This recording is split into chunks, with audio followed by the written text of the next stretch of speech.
from Cerro de la Majadita here in Argentina, the peak, or one of the peaks of Andes, old mate Andes Mountain.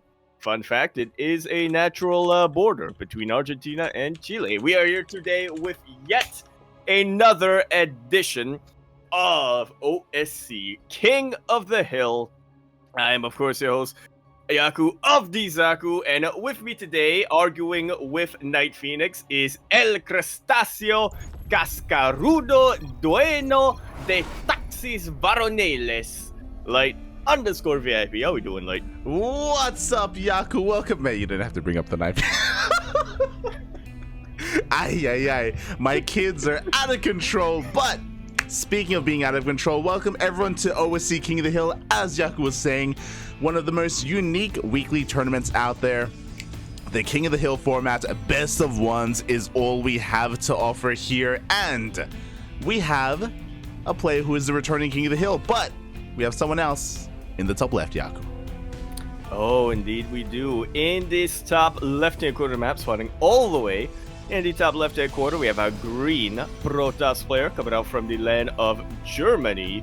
He is, of course, going to be representing Team K10. K10GG. He is ForJumy. And spawning in the bottom right-hand corner of Dragon Scales, we have his opponent. We have the Danish Protoss player, the returning King of the Hill, representing Storm Gaming. It is MaxPax. Has there ever been a King of the Hill he participated in where he wasn't the king or the reigning king? That's true. And the next one.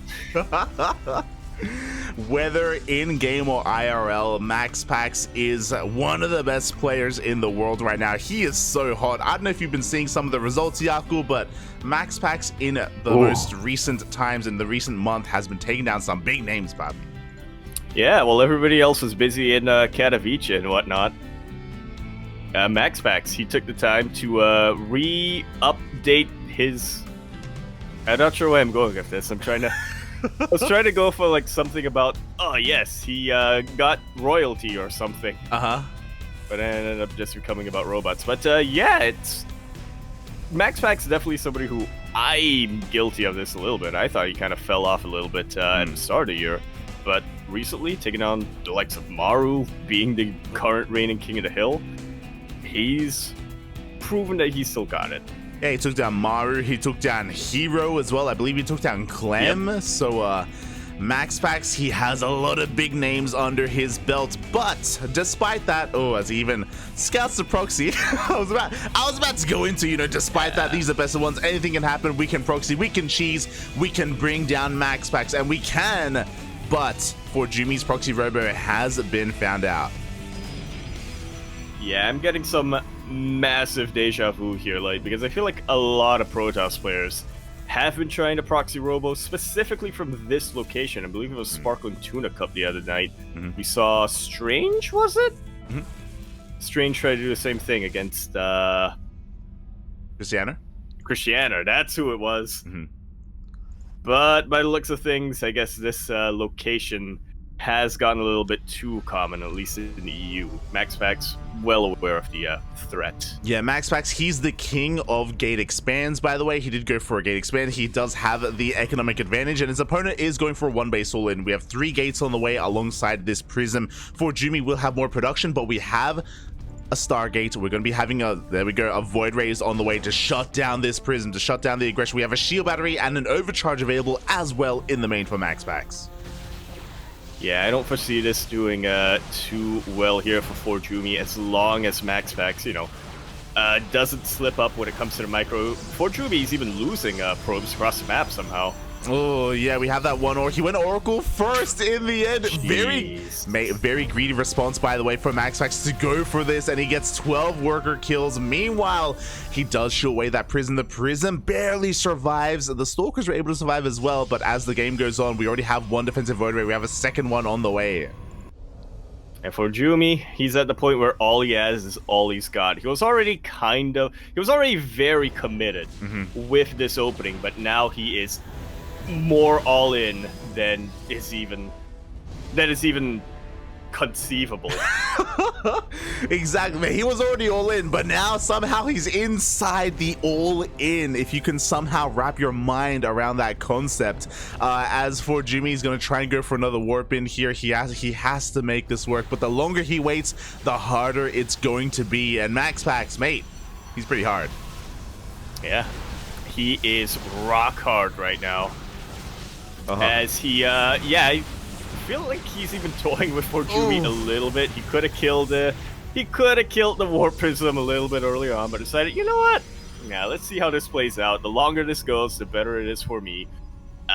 If you had any choice, if you had any chance, it would be right now. So I'm just gonna run the clock a little bit, make sure that I am 110% confirmed able to win this. Exactly. We do see finally the first Void Ray goes down. We have the second overcharge as well. We're trying to focus on as many of these Stalkers as possible. Third Void Ray comes out, focuses down the Prism. GG gets called, and MaxPax defends, taking the first game.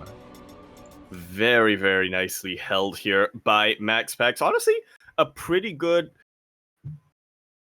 idea from ForJumy. I feel like it's been a while since I saw ForJumy really try to cheese, so I appreciate I was seeing a little bit more of that from him. But also, when it came down to the execution, I do like his, not really decision making, but his targeting going on there when, you know, he was able to mass up a bunch of Stalkers when he realized, all right, all I need to do is just group these Stalkers up and I can one-shot the Void Rays. Obviously, it got a little bit more complicated than that with the shield batteries, but you know, if that happened a little bit sooner, we could have had a longer game. Yeah, that was some tight micro out of ForJumy. I don't know if you noticed, but his Void Rays are getting so low, and he was barely pulling them back in time to be supported by those shield batteries and barely keeping them alive. ForJumy was trying his hardest to focus them down.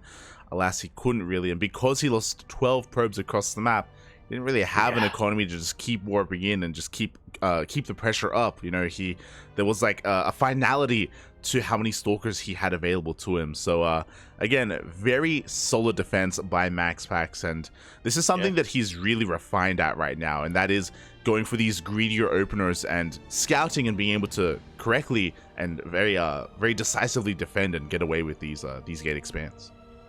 Yeah, the absolute cajones from MaxPax to, I think he did go for the probe scout earlier on, to realize, hey, there's a proxy coming my way.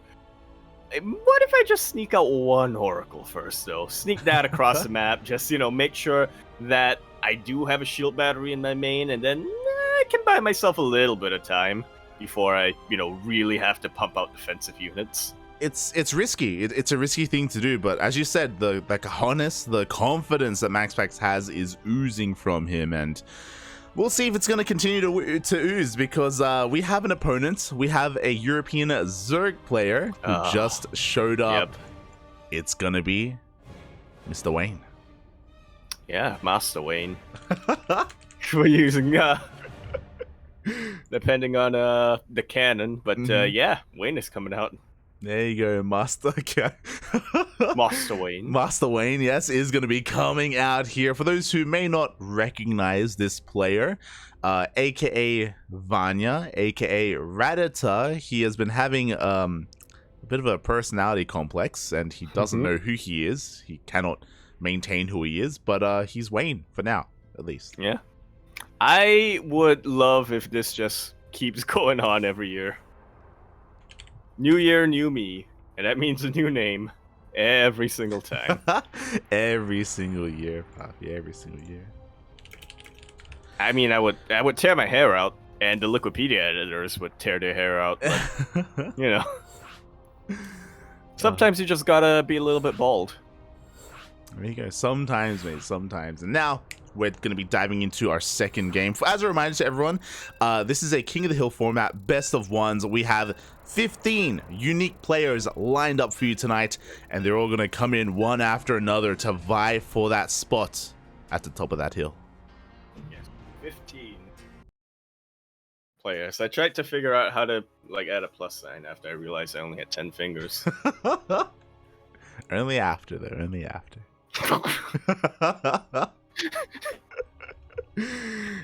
Oh god, but yeah, here we go, already spicing things up here, especially now that we have another one of those big Zerg players from the European region. Yeah, and he is massive. As we come into a map that isn't so massive, we are going to be loading into Neo-Humanity. We're in the top left-hand corner map, spawning all the way in that top left-hand corner. We have our blue Protoss player coming out from the land of Denmark, representing Storm Gaming PSG. Not to be confused with the soccer club. He is MaxPax. And spawning in the bottom right-hand corner of Neo-Humanity, we have his opponent. We have the yellow Zerg player representing Team Starcom. It is Wayne.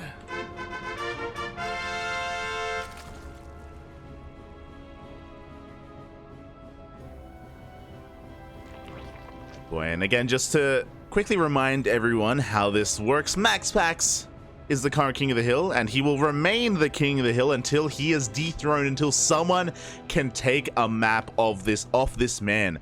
The other added kind of thing that throws a wrench in the works is that the challenger, every challenger, it's their map pick. It is their choice where the battleground will be taking place, where we're going to be having this this all take place. Yeah, it's a little bit of an extra,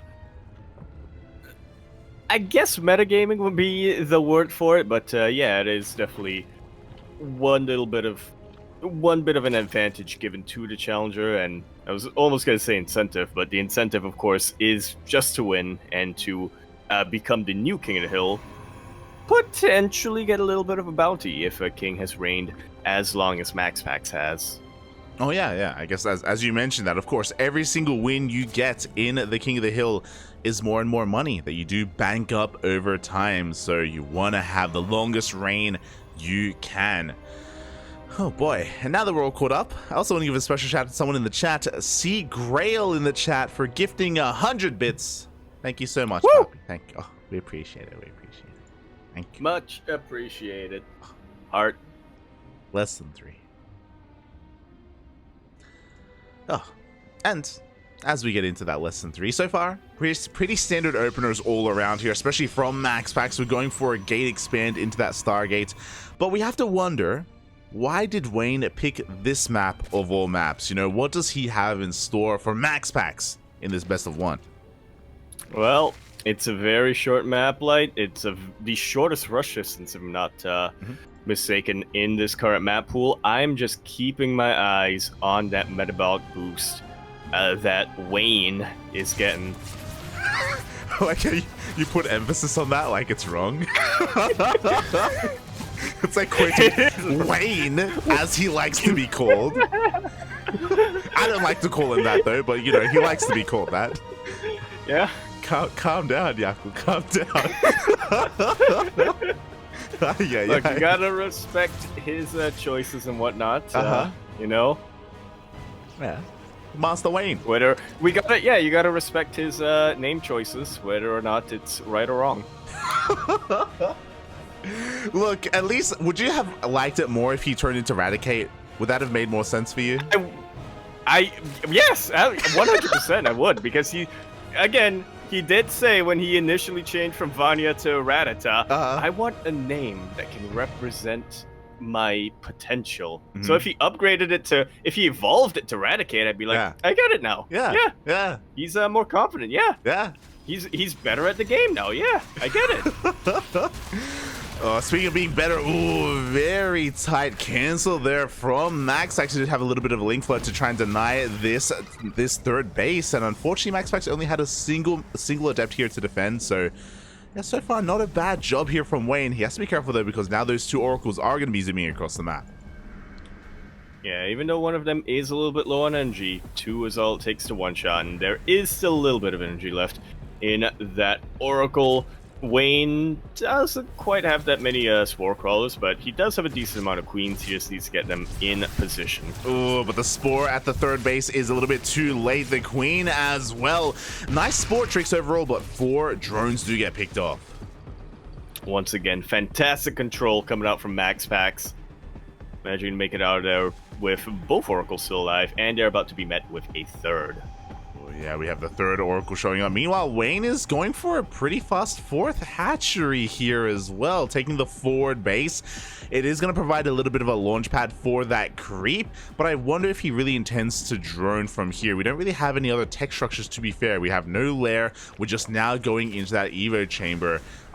Yeah, very curious indeed, as MaxPax is continuing to be the aggressor. That was just not something I thought we would have gotten, considering this was Wayne's map pick, and considering he did invest a lot into getting as many links as possible in the early game. Adepts have started to come in. These are glaveless adepts, by the way, but they're still tearing through the lings and now the drones. Yeah, we're kind of punishing Wayne for being a little bit too greedy here, because 5-6 drones go down. We force a swell of lings as well, and again, Wayne did kind of cut a lot of production. He cut and delayed his Roach Warren by quite a lot, by almost 2 minutes here, as well as that lair, just to drone up a little bit more, just to get a faster fourth base instead.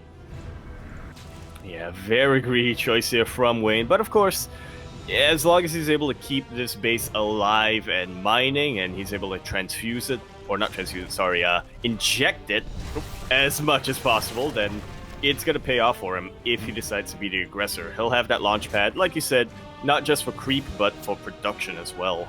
Yeah, and we see why he wanted that base so badly. Immediately, he does take the rich Vespine gas geyser as well, so he's going to have a big swell and influx of drones, of gas, and I wonder when he's going to cut workers here. He may be looking to stop soon at around the 66 drone mark. He may just be looking to go for a big +1 roach timing. Oh, I have to eat my words, because we have something very different on the way.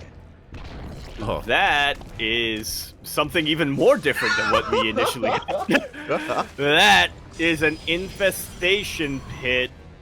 Are we feeling Swarm Host light, or are we feeling straight in the lair? Oh, Swarm Host would be ballsy. I do think Swarm Hosts are a little bit better on some of the larger maps, though, because there are periods where you have a bunch of supply not doing anything, and then you're vulnerable, right? So I wonder, because there's that Hydra Den. Does he want to go into Lunkers? Does he want to rush into Hive? In ZVP? Huh? It's been a long time since I've seen Lunkers in ZVP. Yeah, exactly. It's something that kind of fell out of favor. You see it every now and then, but not as commonly as you used to. And there we go. We have that Hive on the way. We'll keep an eye out for the Lunker Den. But before that happens, Blink Stalkers are knocking on Wayne's front door. Yeah, this is a really great timing coming up from MaxPax. He has +1 weapons. He even catches every single Roach and Ravager in that stasis ward. There's nothing holding these Stalkers back. Yeah, and he's just diving forward. Yeah, he's just going to be warping in behind this as well. It looks like he's going to back off. He's going to respect the reinforcements and doesn't want to be caught out, especially once that stasis trap runs out. But MaxPax is taking his own forward fourth base here. Behind this, of course, from the Triple Oracle, he went into +1 Blink Stalkers. We have a Bay on the way as well, so we have access to Disruptors or Colossus.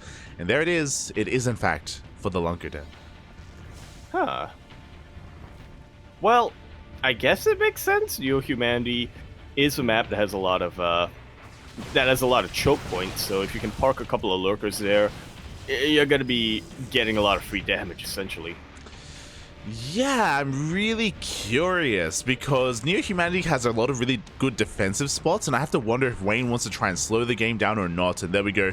We have 3 Vipers already being prioritized as well. Wayne wants to try to push out with that lurker timing, and it can work quite well, because sure, we have Disruptors on the way, but Vipers, mate, they're like the direct counter to Disruptors.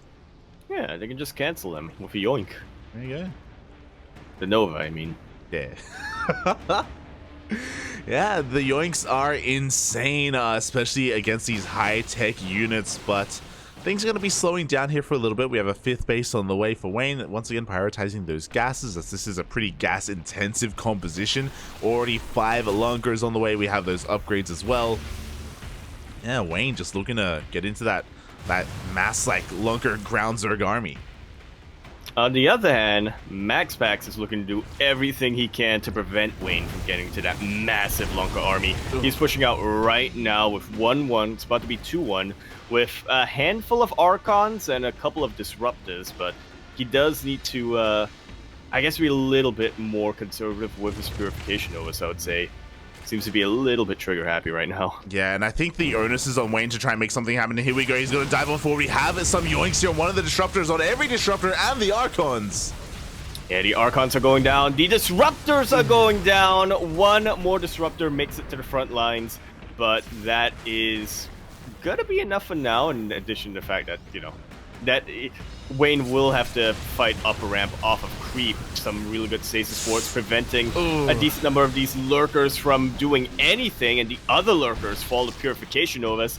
That's what I was talking about when it came to, you know, being conservative and waiting for the right time to use your Purification Nova. Yeah, exactly. That was a juicy Nova, and now MaxPax has the momentum. He's pushing on forward. The lurker count has been reset. They're going down left and right, and now I don't know if Wayne can really stop this push from happening here. He's down to one lurker. Is down to one lurker. I mean, this is out in the open. Maybe if Wayne can get a really good surround of this army with his roaches, with his ravagers, with his hydras, he is up when in the army supply. But does that really matter? Because all he can really do is defend. He doesn't have the momentum. He doesn't have the creep spread to really go for any counterattacks right now. He really doesn't, and I'm really worried here for Wayne, because something that I was going to bring up earlier, and the reason why I said that there's a lot of onus on Wayne to be aggressive, is because lurkers in ZVP, they have a timer on them, and the timer is Sky Toss. And we have a Sky Toss transition. As soon as MaxPax saw the lurkers, as soon as he cast Revelation on them, he threw down a Fleet Beacon and he threw down a second Stargate. And we already have carriers on the way. And once they come out, lurkers, their power, their usefulness, it just runs out.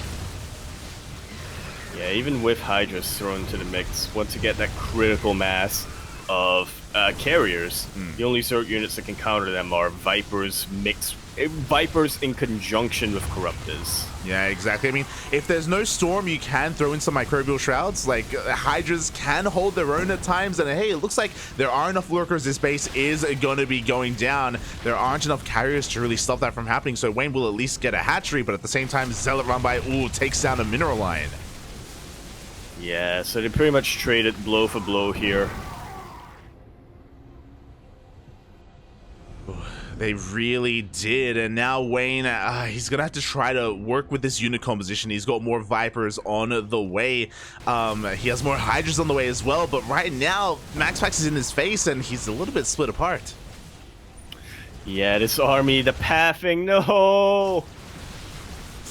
Going for a little bit of a counterattack at this point, but I think Wayne is well aware there's no way he can stop this Protoss army. The best thing he can do is try to force a recall, but even that's not looking like something MaxPax feels like he needs to do. Yeah, I mean, now the map is working against Wayne right now, because this map is so small. Even though carriers are really immobile and they're very slow, on a map like this, it doesn't take long to counterattack, and here we go. The carriers are breaking into natural. The Viper gets focused down across the map. The carriers are also defending. The lurkers are all falling. GG gets called, and MaxPax maintains his throne and is still our king of the hill.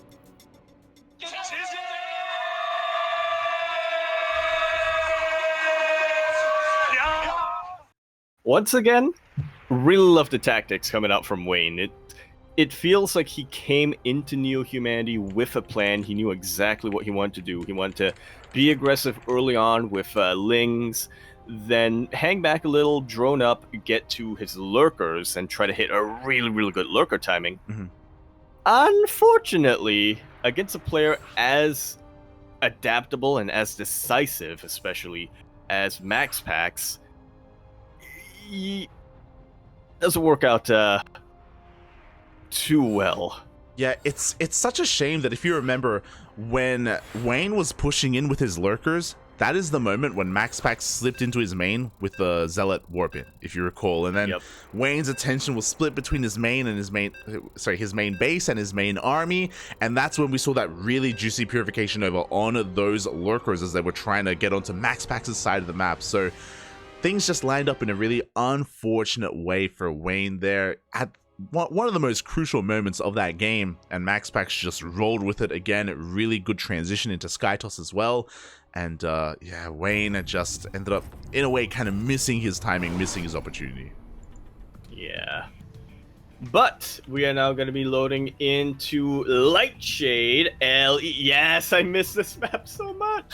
Lightshade LE with a different opponent here in the top left-hand corner of the map. Starting all the way in that top left-hand corner, we have our yellow Protoss player coming down from the land of Ukraine. He is, of course, going to be representing Hot-Headed Gaming, HHG.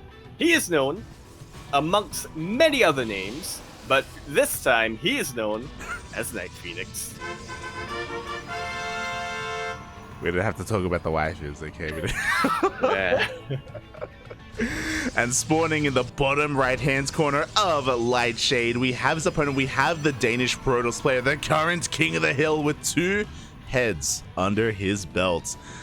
The blue Protoss representing Sidestorm Gaming, it is MaxPax. And he showed us a couple of alternate ID ideas that he had. And I think I shook my head so hard my neck broke. I'm paralyzed from the waist down, Papi. I can only speak, I can only cast. It's over. Yeah, that's already what I was mostly doing anyway. True. As the NightPhoenix, as we do have once again a bit of a different opener, and this is very MaxPax. Even though we don't have a ramp coming into the natural, even though it is not safe to do so, MaxPax is setting up for a gate expand. Yeah, interesting choice here. NightPhoenix actually going to be the one who is playing this out a little bit more safe, getting his gateways on the high ground. Whereas MaxPax looking to be a bit more economic, but I guess in typical MaxPax fashion, you know, he does like to be a little bit more greedy in the early game. Yeah, I mean, we saw it against ForJumy as well, right? Like, MaxPax, he is so, even though he started off with a cheesy reputation, he is so good at cutting corners and having economic openers in PvP, and he expects his opponent to be aggressive like this. And MaxPax doesn't care. He scouts this, by the way. This is his probe. He does see the proxy pylon. He knows that aggression is going to be coming his way, and he's ready to receive, or he's going to be ready to receive. Yeah. Well, he's going to give as he receives, because, yep, that's a Zealot coming out to assault that pylon. I think not going to be able to cancel that at any point. That's pretty much just a wasted 100 minerals here for NightPhoenix. Well, but you know what? A couple of stalkers are going to show up here. The Zelda is going to get pushed away. NightPhoenix does have the stalker advantage, so he's barely going to be able to hold on to it. Behind this NightPhoenix, he's going to be delaying his expansion. He is going for a Twilight Council, and he's looking to throw down a third gateway, which would signify a one base all-in from NightPhoenix. And there is that third gate. There we go. Didn't have to throw down a second pylon for it, but you know what? You know what I say? That just means he has more supply available for more stalkers, but it's instantly scouted by the Oracle of MaxPax. How does he respond is what I want to know. Yeah, is that Oracle going to get 12 probe kills just like against ForJumy is the question, as we do see NightPhoenix going for a bit of a pylon block there, trying to be a little bit cheeky. Oh, but NightPhoenix has to be very careful not to lose his stalker. Yeah, it's very, very low at this point. When you're working off of only one base economy, you need to make sure that every warping counts. And there we go. Unlike ForJumy, NightPhoenix, he saw the Oracle coming across the map. He has a defensive shield battery. He warps in defensively as well and only loses 2 workers. So unlike the previous Protoss challenger, NightPhoenix, his economy is not crippled. Yeah, not yet anyway. As MaxPax does finish up his second base, he's starting to saturate that. He's going to have much more of an income, but more importantly, he's going to have battery overcharges available. Sentry gets warped in as well, as he knows that Blink cannot be done at this point. Yeah, Blink is still a ways off. Before that happens, NightPhoenix is trying to chip away at these shield batteries. We have our first Immortal. Second Immortal is on the way for MaxPax as well. MaxPax pushing pretty far out from his own defenses, but he has the confidence to do so. Meanwhile, we have another warp in, and NightPhoenix, mate, he's got to go. He has a Sentry. Yeah, if he can split this army in 2, then I think this engagement should be doable for him, and he needs to win the engagements in order to win the game. Or Oracle comes back around. Stasis Ward complete somehow. As the Oracle goes down, every single probe gets caught up. It is only temporary, but it's really gonna hurt NightPhoenix's ability to reinforce this. A little bit of a whiff. Force field goes on there. Battery overcharge is popped, and there are 2 immortals. GG. Good luck for the next match is called, and MaxPax successfully and expertly holds once again against NightPhoenix.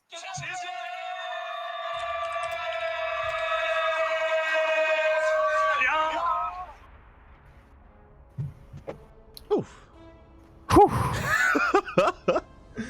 GG, well played. MaxPax with a very tight defense there, and I'm telling you, whenever he goes for these gate expands, he wants his opponent to go for a one-way soul in. Like, he is so practiced and so experienced at defending. Like, he may even have the best kind of defense in that situation in the world when it comes to those PvPs.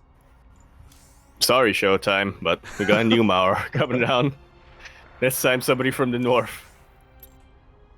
True, mate, true. And maybe the north is not where we should be looking right now. We're going to be looking to the south instead. We're going into the land of the Americas. The next challenger is going to be from a different region. Oh. Somewhere in the south. M. Canning. We have a teammate, a Terran teammate at that. Mate. It's gonna be M. Canning, no. Juanito, papi, Juanito. Ay, yes. Ay. Indeed. Shaking my head. But yes, Special is going to be stepping up as the next challenger. Protosses aren't working. Zergs are not working. Maybe we need a Terran. Maybe, and not just any Terran at that. A Terran who, for a while, at least around, I want to say around 2019 or something like that, was renowned for having the best TVP, at least in the foreign scene, if not in the world. Oh yeah. Special. He has had his time in the sun, and when it comes to these TVPs as well, he can be very unique, very aggressive. We've seen some really weird like Cyclone builds from him, some kind of mech variations as well. He can be very tricky, a very tricky player, a very tricky opponent.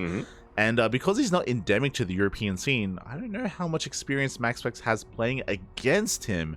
So I do think this is a pretty good challenger for him.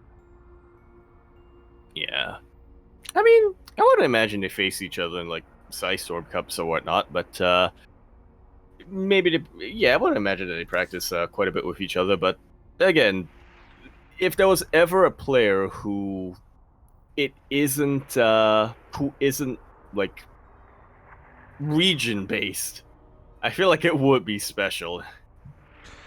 He knows everything about the Americas, both NA and Latin America. He knows everything going on in Korea. He practices a lot with some of the Chinese and Taiwanese pros, and I wouldn't be surprised if he practices a lot with his EU boys as well. I hear what you're saying, mate. He's Mr. Worldwide. Yeah. Dale, if you will. Dale.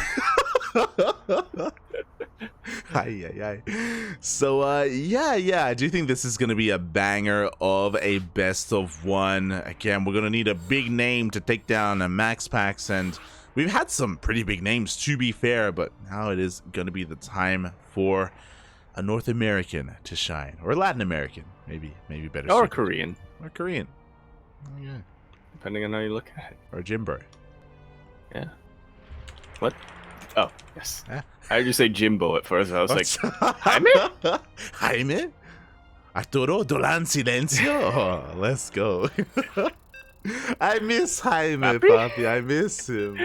Literally a papi, no? Smurge.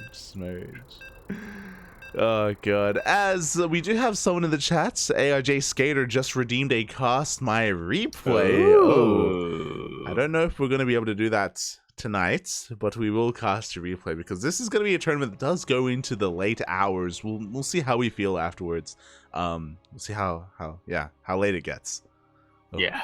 Yeah. Well, so far we've only had like 5-minute games, so True. if that continues, then fingers crossed, ARJ Skater, fingers crossed.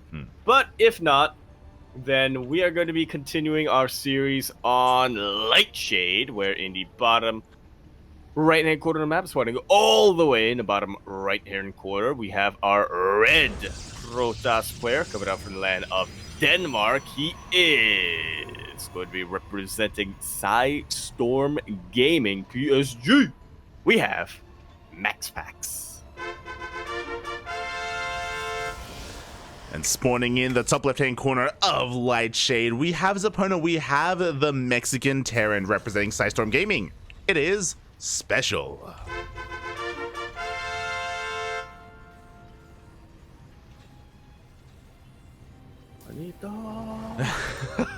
Juanita.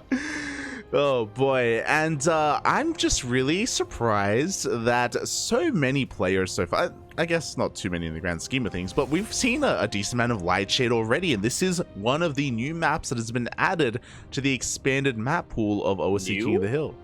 Well, it's an old map that has been added, yeah. Yeah, well, it is new in the sense that this is, like you were saying, the updated map pool for OSC King of the Hill. For the uninitiated here, we do have OSC King of the Hill does things a little bit differently, where for a while it was, well, usually anyway, it's the current map pool plus 2 other maps that the players and the OSC club members vote on, and yeah, it gets shuffled every single time. It does get shuffled, and it is actually 3 maps in total, 3 maps, and we have like certain seasons of OSC. Yeah, certain seasons, and I believe 2 seasons ago it was, oh god, can I recall it correctly? Nightshade, 2000 Atmospheres, and Everdream, I think. And then they rotated in Romanticide a little bit as well.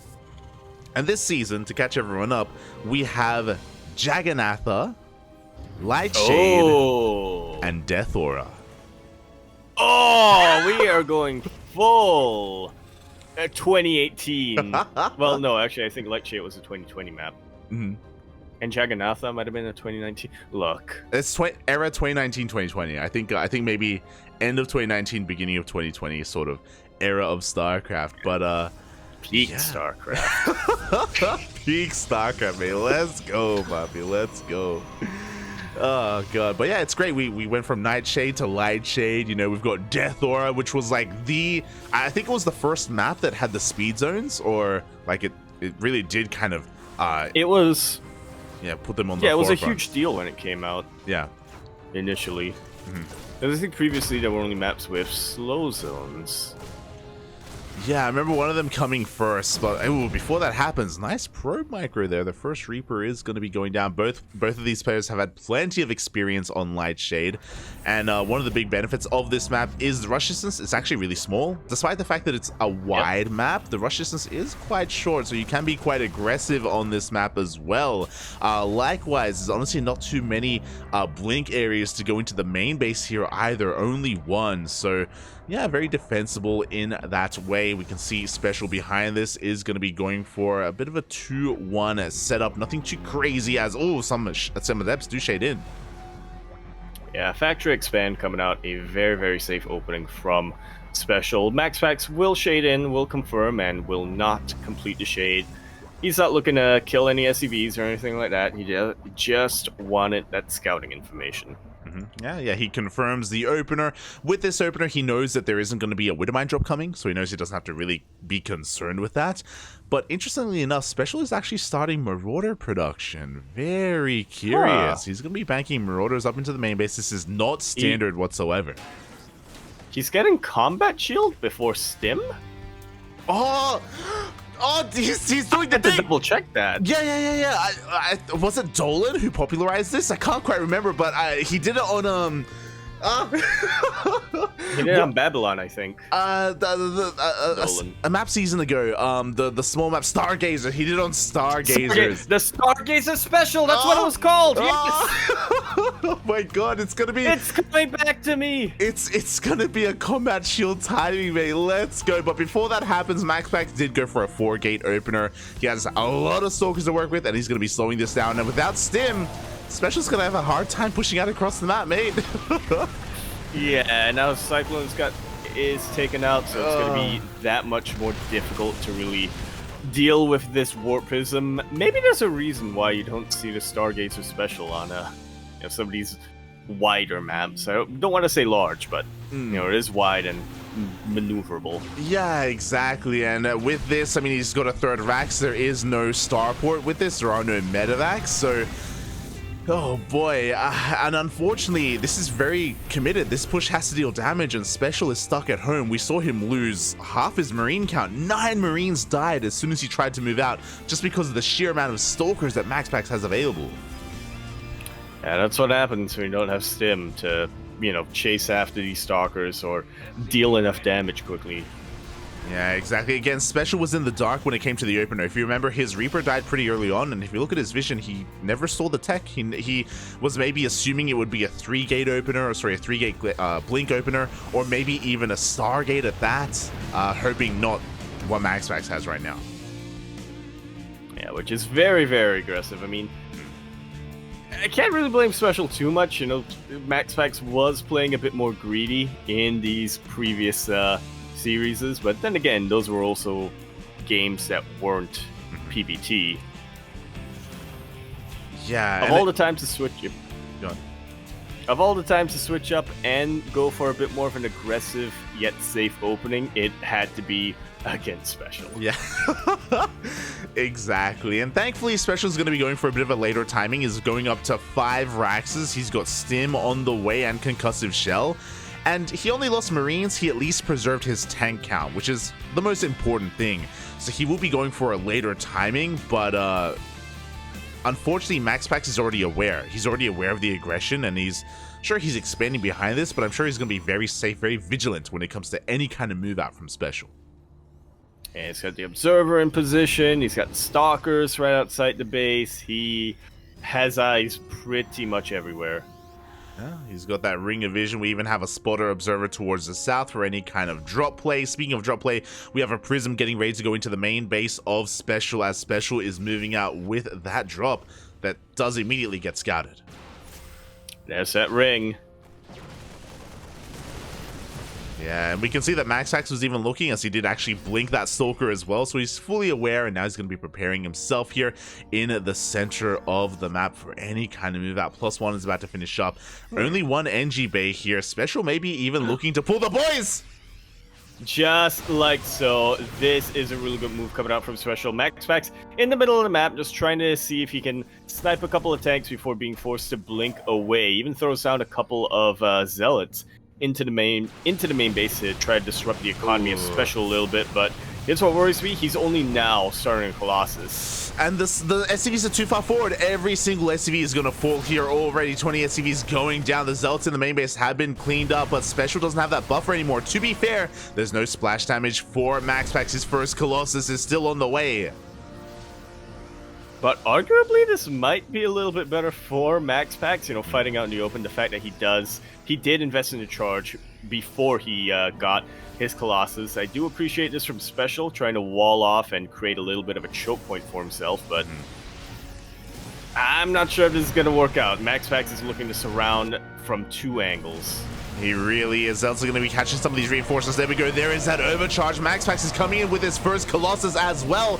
The SCV's already gone. He comes in from behind.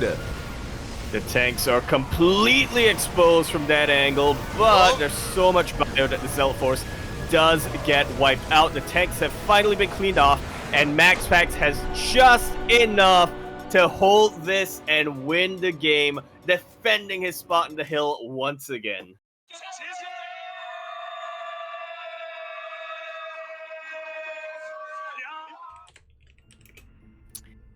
Wow, that was probably the closest I think a player has gotten so far to dethroning MaxPax, but MaxPax was still able to hold on pretty convincingly. Oh yeah. Again, like the opener was so unfortunate for Special. The fact that MaxPax was coming in with a 4-gate Blink Stalker build, which means he himself was going to be active and aggressive, coming across this stimless bio push, was a really rough start for Special. I appreciate that he transitioned into a 2-base all-in by pulling the boys, but we saw that, again, the boys were a little bit too far forward, and it felt like almost all the SVs died before a fight happened, you know, which means like... Oh, that's exactly what happened. Yeah. Like, what were they for, you know? Like, they're meant to be a buffer, they're meant to be a shield, and they were sent out as their own force instead. So, Special not having his forces lined up well enough, unfortunately, was slipping up a little bit there. It kind of acted as a shield. It's just they didn't protect anything. Yeah. Unfortunately. So GG, well played to MaxPax. Great defense once again. Great reading of the situation and positioning as well. And just like that, MaxPax, he's already got 4 wins under his belt. Plus the ones from last week. Mm-hmm. Which I didn't count, but true. I believe that does kind of carry over a little bit as well when it comes to his overall win streak. So MaxPax is again on fire. Can anyone stop him? In a best of 1, I believe all of these players have had their chances, do have an opportunity. They can pull it off.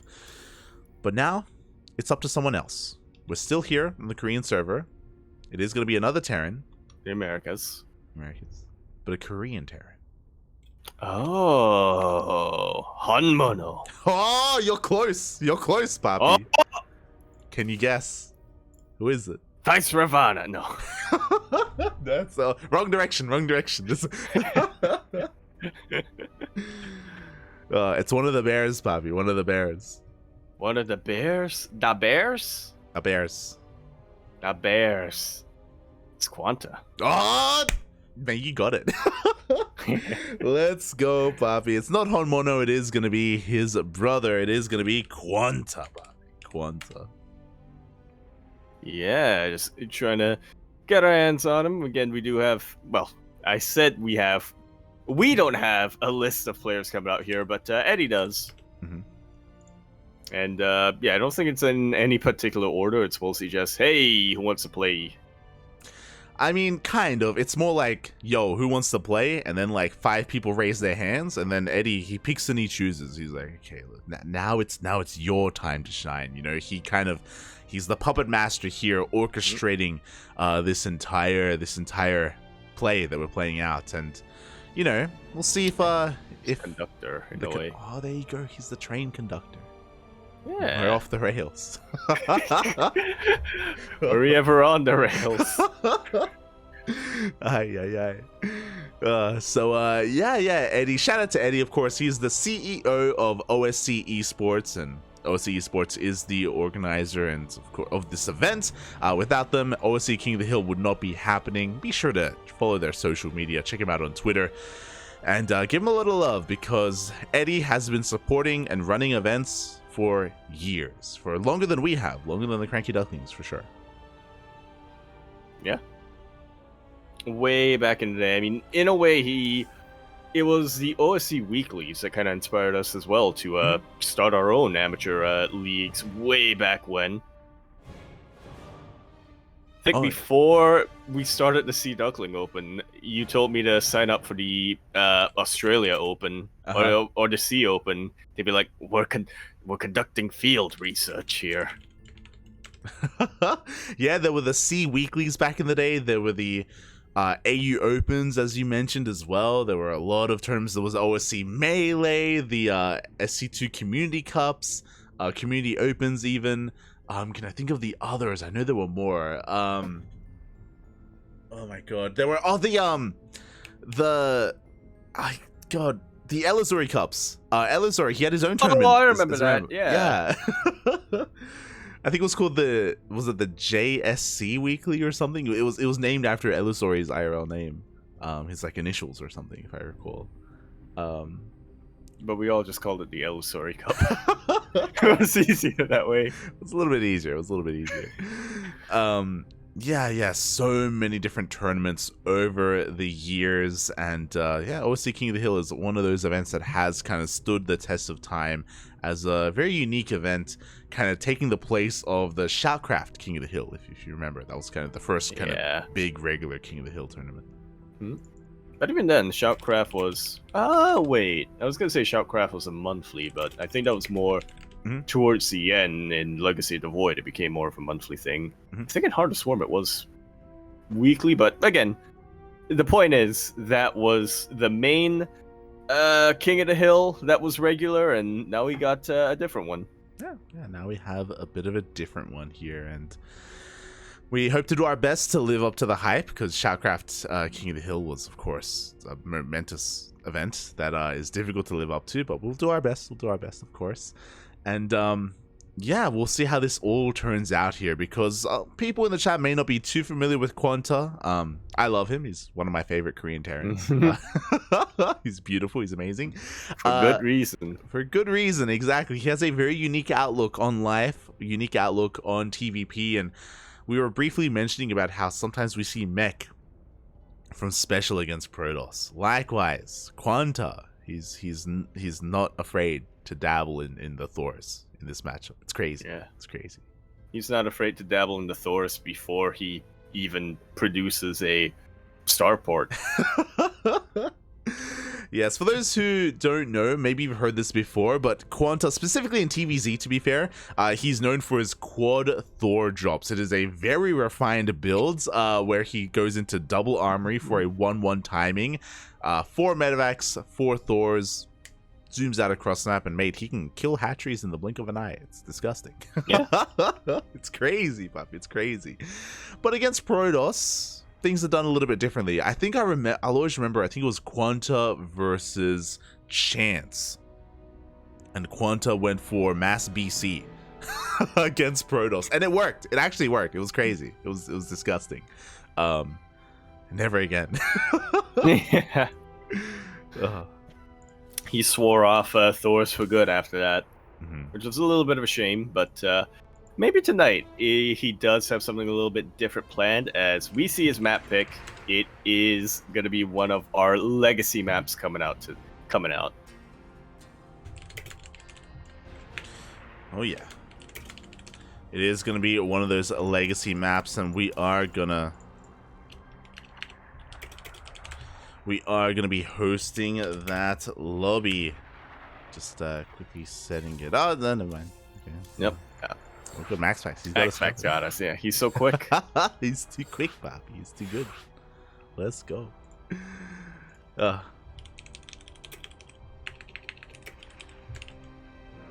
As we get ourselves ready. Yep, making sure we're on the right server and whatnot. Casters are ready. Players are ready. We're going to jump in to this brand new map to continue on our King of the Hill. Will the king be dethroned by the jester? By the clown, Poppy. Let's... Oh my god, calm down. And this is going to be really good because for those of you who are newer to StarCraft, Death Aura was a pretty iconic map when it came out. I loved it so much. It was a very divisive, polarizing map. Yep. Polarizing, that's a word, but I loved it. Anyway, we are going to be continuing. That's why I loved it so much. Because you had opinions about this map. Anyway, we're going to be jumping straight into Death Aura. We're in the bottom right-hand corner of the map, starting all the way in the bottom right-hand corner. We have our red Protoss player coming out from the land of Denmark. He is, of course, going to be representing Storm Gaming PSG. We have MaxPax. And spawning in the top left-hand corner of Death Aura, we have his opponent. We have the South Korean Terran player representing Team Abydos, one of the 3 Terran bears. It is QuanTa.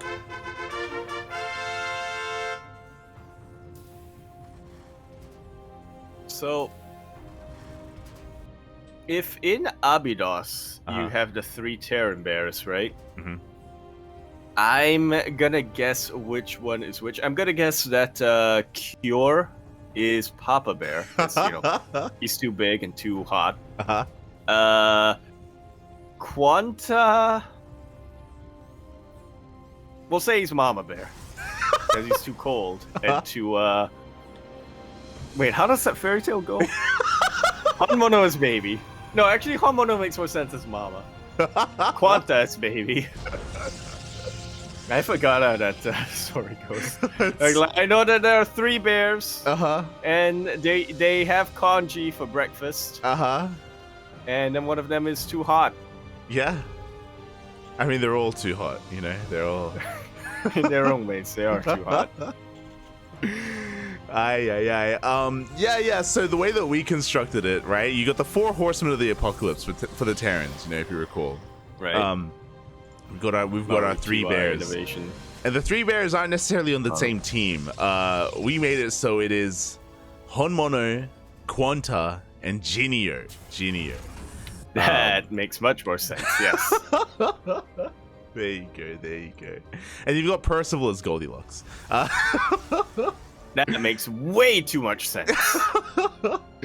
But before we get into that, I want to talk about the map, but we can't even do that because MaxPax is going to be, for the first time this series, the aggressor. He's going for a proxy pylon across the map. He's going for a proxy gateway as well. He's going for a 3-gate opening.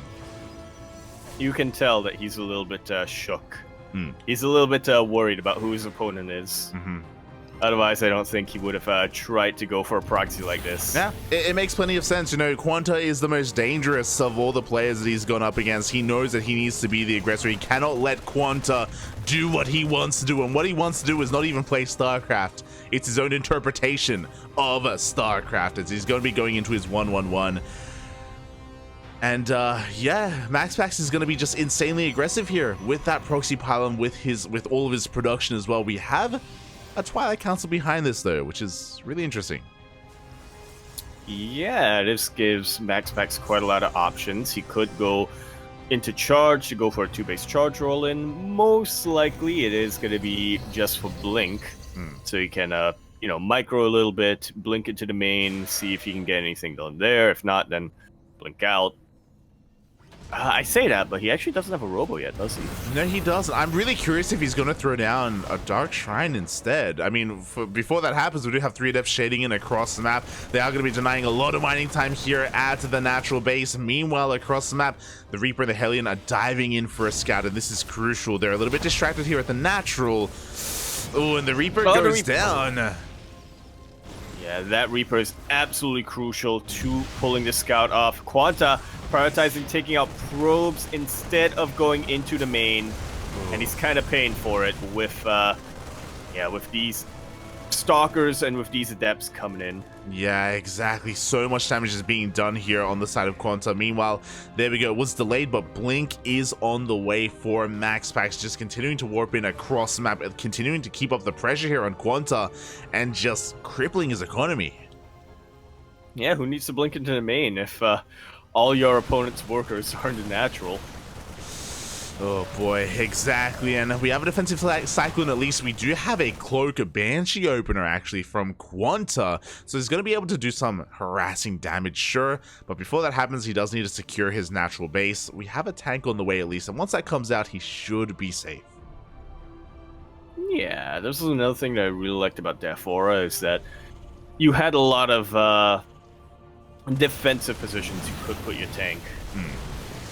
Oh yeah, definitely. Before that happens, the tank takes a little bit to siege up, and a couple of SCVs do get picked off, but the first Banshee is zooming across the map. Cloak is almost done. MaxPax is taking a 3rd base behind this, and there is that Prism. The dangerous thing is that we do have a pretty wide open main base here. We do have different ways to blink up into it once we do have that high ground vision. Yeah, that high ground vision is going to be coming along relatively soon. QuanTa is delaying his Banshee move in so that he to wait for the second Banshee. Second Banshee is going to be on the way here. Meanwhile, QuanTa just going to be solidifying his position. I love this. He has a second tank. Should be looking to, cover his main base as well. So even though QuanTa has very limited scouting information, he is getting ready for Blinkstalker aggression. But MaxPax isn't really doing that. We're transitioning into a 3rd base, into charge. We're delaying our gateways here for more tech and more upgrades. Yeah, it's much more standard this time. Pretty much what I expected to come out from MaxPax as we came into this game, or as we loaded in. Oh, exactly. But before that happens, two Cloak Banshees come in across the map. They activate their cloak a little bit prematurely here, but they get 7 probes. They get the sentry as well. Yeah, taking out the transferring probes is actually a really good idea here, as obviously they're not going to be supported by any shield batteries. There also wasn't any detection at that point. The Observer was hanging around with the defensive army. Yeah, it was, but now MaxPax can be the aggressor. We do have high ground vision here. We have that prism as well. MaxPax can look for an angle, and even though we have a tank in the main, we have 2 tanks in the main, there is an area here where it's, oh my god, not quite covered, but he goes for the tank. Yeah, and part of me wonders if that was a bit of a bait. I mean, MaxPax, in the end, he gets the tank, but he definitely bled out a lot of stalkers for that. Yeah, I don't think he was aware of the tank next to the main base. He didn't know that there was a second tank in the main as well, waiting to shell away at his army, and MaxPax lost a decent chunk of stalkers going for that move. As a result, he has to respect this army. He has to back off a little bit further here. Stim is going to finish up in a couple of seconds. Oh. Turns out he doesn't even need it if he's fighting on the high ground. There we go. We do have that high ground advantage. We still have that observer here in the main, though, is keeping an eye out on any kind of tank movement that comes out from QuanTa. Before that happens, though, the proxy gateway is finally going to get cleaned up. Yeah, might as well. Yeah, it's just one less bit of production here for MaxPax QuanTa. Finally, the Banshees will get cleaned out. Pretty soon, the Banshees are going to get cleaned out. One of them is still alive, but yeah, he's definitely done. These Banshees have definitely put in a lot of work to make sure that QuanTa isn't as far behind as he used to be. He's still a little bit far behind. Yeah, but yeah. It's manageable heals now. He's been able to recover a little bit from his earlier economic deficit. After losing so many SCVs, he has killed quite a lot of probes. But as he moves out, in moves MaxPax. We have a Zealot drop into the main base. The tank is going to be causing a little bit of friendly fire as well. A lot of friendly fire, honestly. One of them will finally go down. And there's still a Zealot in the main, just chipping away at this soon-to-be orbital command. I was going to say QuanTa should be fine with 3 bases, but yeah, this is a little bit late. Yeah, I mean, MaxPax is already working on his 4th base. He still, for the most part, has map control. We do see Colossi and now production commencing. Only a singular Robo, so we're not going to have too many Colossus, but we're still going to have a booming economy for MaxPax. And QuanTa is taking this slow, very slow. We have bunkers on the way, tank lines. We have our sensor tower as well. This is a pretty fortified and defensive position here, but yeah, not really being too aggressive. Up. Speaking of a fortified position here, a bit of a awkward blink for coming out from MaxPax, and he definitely paid the price for it, but he is able to escape without losing too many of his key units. Let me double check. Yep, didn't lose any immortals or anything yet. Yeah, just taking a couple of tank shots to the face, but not losing anything major. We do now see Dark Shrine on the way, 2nd Forge as well. MaxPax is just going to be ramping on up, and we're going to be seeing some of the features of this map. We've been avoiding it a little bit just because of how intense the start of the game was, but we do have these speed zones in the middle of the map, which can impact some of these fights, can impact some of these trades. Likewise, the center bases do have 2 rich Vespene gas geysers as well. If we do end up in a split map scenario, these can become very crucial as well if we want, or we can even try and take them a little bit earlier as well if we want to try and take advantage of those gases. The minute you said split map scenarios, my brain was flooded with flashbacks of ZVP Skytoss versus Skyzerg. Well, it wasn't even Skyzerg at the time, was it? It was like, yeah. Yeah. We've had a lot of that. Back in 2020. I mean, this was back in the era of Void Ray openers. You know, Skytoss was a lot more prevalent, and we got to see a lot more of that ZVP Skytoss late game on a Death Aura. We even saw some late game in TVP as well. We already have that Prism going down. Meanwhile, QuanTa leaves his army a little bit idle. Yeah, 1 Prism goes down, but so do 2 medevacs. So, who's favored in the end? Yeah, a bit of a better trade for MaxPax. Behind this, he has the map control, so he's double expanding as we speak, taking his 5th and his 6th base, and QuanTa has just been contained here to only 3. Taking this 4th should be pretty easy because we do have a choke point. This is quite a defensive base to take, but it's also very late here, and yeah, QuanTa just hasn't really been able to be too aggressive whatsoever. He hasn't been able to go for any drops outside of just his Banshee harass. Yeah, he was trying to go for it a while ago, but MaxPax just has so much vision everywhere on the map right now that it's difficult to really catch anyone. It's difficult to really catch him off guard. Zealots who come in, they will take out a tank or two, but yeah, I really like the idea of those bunkers there, really backing up the tanks a little bit. Only one tank goes down. Yeah, only once. I'm surprised as well. I thought the second tank was going to fall, which would have been really smooch. But no, yeah, QuanTa defends quite well. At the same time, it looks like that one Banshee slipped in and got 7 probe kills before it finally got taken out. And this is a really old style, by the way. This kind of bio-tank defensive style of TVP. We don't really see it too often anymore. I think the last time we saw it was on the underwater map recently, not Abyssal Reef, but the other one. Abyssal Reef, 2000 atmospheres. A little bit sooner than that. The other one, the I know which one you're talking about, but I forgot what it's called. Data C, that's it, Data C. Data C. We saw that become a little bit prevalent there, but we're seeing it a lot more here, and pushing up this ramp is going to be a tough ask. We don't have that many tanks in position. We don't, but here comes the bio. There is a Liberator, which is just chipping away at these Zealots one by one. A little bit of an expensive loss here for MaxPax, but of course MaxPax, he's on 6 bases. He can afford to make a couple of, he can afford to lose a couple of units, just not too many of them. I'm getting so much deja. Like, we've casted so many games on Death Aura. My brain is just being filled right now. I remember it was Bombilla versus, I think, DIMAGA as well, like in some of the Sentimiento Latinos, just going full late game. I had there's just so much happening in the brain. But here we go, MaxPax is looking for another way in. He wants to break the defenses of QuanTa. And it's definitely a tough ask, you know, even with Colossus and even with Disruptors, the entire Zealot force has gone down, but I get why QuanTa is doing this. I get why he is he has as many tanks in that position, because he needs to spread out his defenses a little bit, but because of that, it does feel like he's not winning these engagements decisively. Exactly, and we had a tri-pronged attack. We had MaxPax coming in towards the right-hand side. We had the Zealot run by, and now a Zealot warp in into the main base. Both armories go down in the middle of those upgrades, so QuanTa is not going to be able to hit that upgrade timing that he wanted, and MaxPax, he just keeps taking more and more bases, taking that forward rich Vespene gas base as well. And QuanTa just can't really do much of anything. I'm sure he was waiting to max out before moving across the map, but he just lost a big chunk of his army. Yeah. It's going to take him even longer to max out at this point. Yeah. May, you thought we had some quick games earlier, or now we're going to make up for that? Yeah. Or on Death Aura. Also, I assume the Banshee died. Look how many kills this Banshee has. Mate, it's crazy. What? It's got 19 kills. What? No, it's a different Banshee. Oh my god, and oh my, oh no! Oh.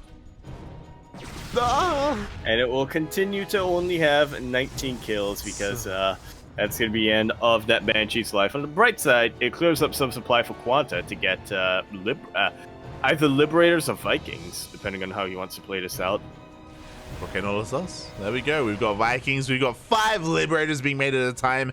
And this is great against ground Protoss, sure. But MaxPax, he's going for a Skytoss transition. We have 2 starports on the way. He is more than willing to trade out this ground-based army for some carriers instead. Yeah, he has the money for it. He just doesn't quite have the supply. Oh, yep. As 3 more Stargates get thrown down, that's 5 Stargates in total alongside the Fleet Beacon. We've got +1 air attack. We've got even a 2nd Cyber Core as well. This is gonna get wild. Sorry, there's only 1 Cyber Core, but yeah, this is gonna be a pretty wild transition and really good move from MaxPax, to be honest. Recognizing that, you know, we're gonna be here for a while. Look, in the hands of MaxPax, 1 Cyber Core might as well be 2. Oh, true. Stack them up. But yeah, I'm curious to see. I'm curious to get inside the heads of either of our players. Like you said, it seems like MaxPax is more than fine with just playing late game. He's taken both rich Vespine bases, Yeah. so yeah, he doesn't mind continuing this out. QuanTa, on the other hand, I'm not so sure what his game plan is. Yeah, I mean, he's close to maxing out, so he's soon going to be going for that push, but he will soon realize that when he does move out, literally every single base on the map has been taken by MaxPax. We have a little bit of lib harass. We do have lib range available as well for QuanTa. He's going to slow push and slowly expand here. Oh, we do see MaxPax overextending. Ooh. Yeah, right into 3 of those purification zones. Not even battery overcharge is going to be able to save you at that point. Yeah, exactly. And now here we go. QuanTa is finally going to be asserting himself here on the map, laying siege upon the fresh mining base of MaxPax. Again, does this space matter too much? Not really, but MaxPax does want to trade out here. He does want to free up some supply for the Skytoss.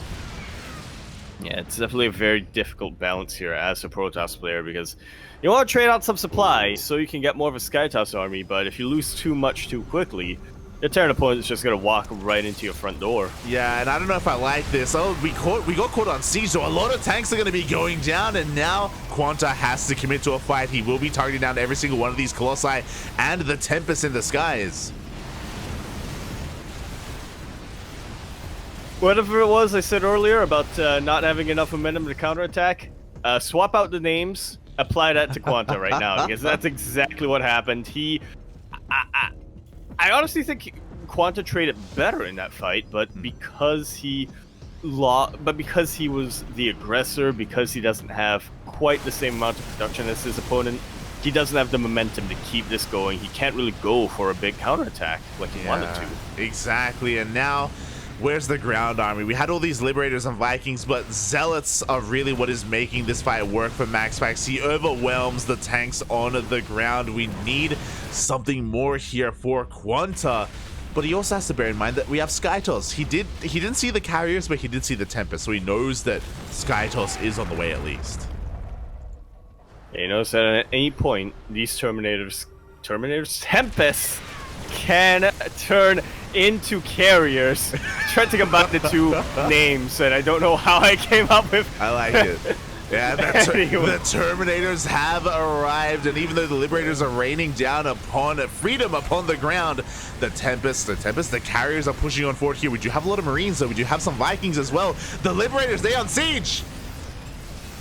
And there are surprisingly enough of them to take out both the interceptors and the carriers. There's not much on the ground. There's not a lot of stalkers that can really support this, but carriers, they still have a lot of health. They still got a lot of health and longevity to them. Combine that with the Tempest, and you've gone straight Terminator. They just won't die. They will not die. Meanwhile, that overcharge barely saves 2 of those carriers, but ghosts have arrived. We have a couple of EMPs.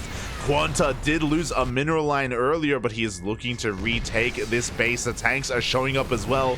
Did we overinvest in tanks, though? Do we have enough anti-air to deal with these carriers? Well, we'll see. A couple of good EMPs combined with stimmed Marines and well-placed Viking shots can definitely make up for these for this overmaking of tanks. It really is 2020. We have a TT run by an 20 SCVs are going to be going down. QuanTa, he is hyper focused on the main push.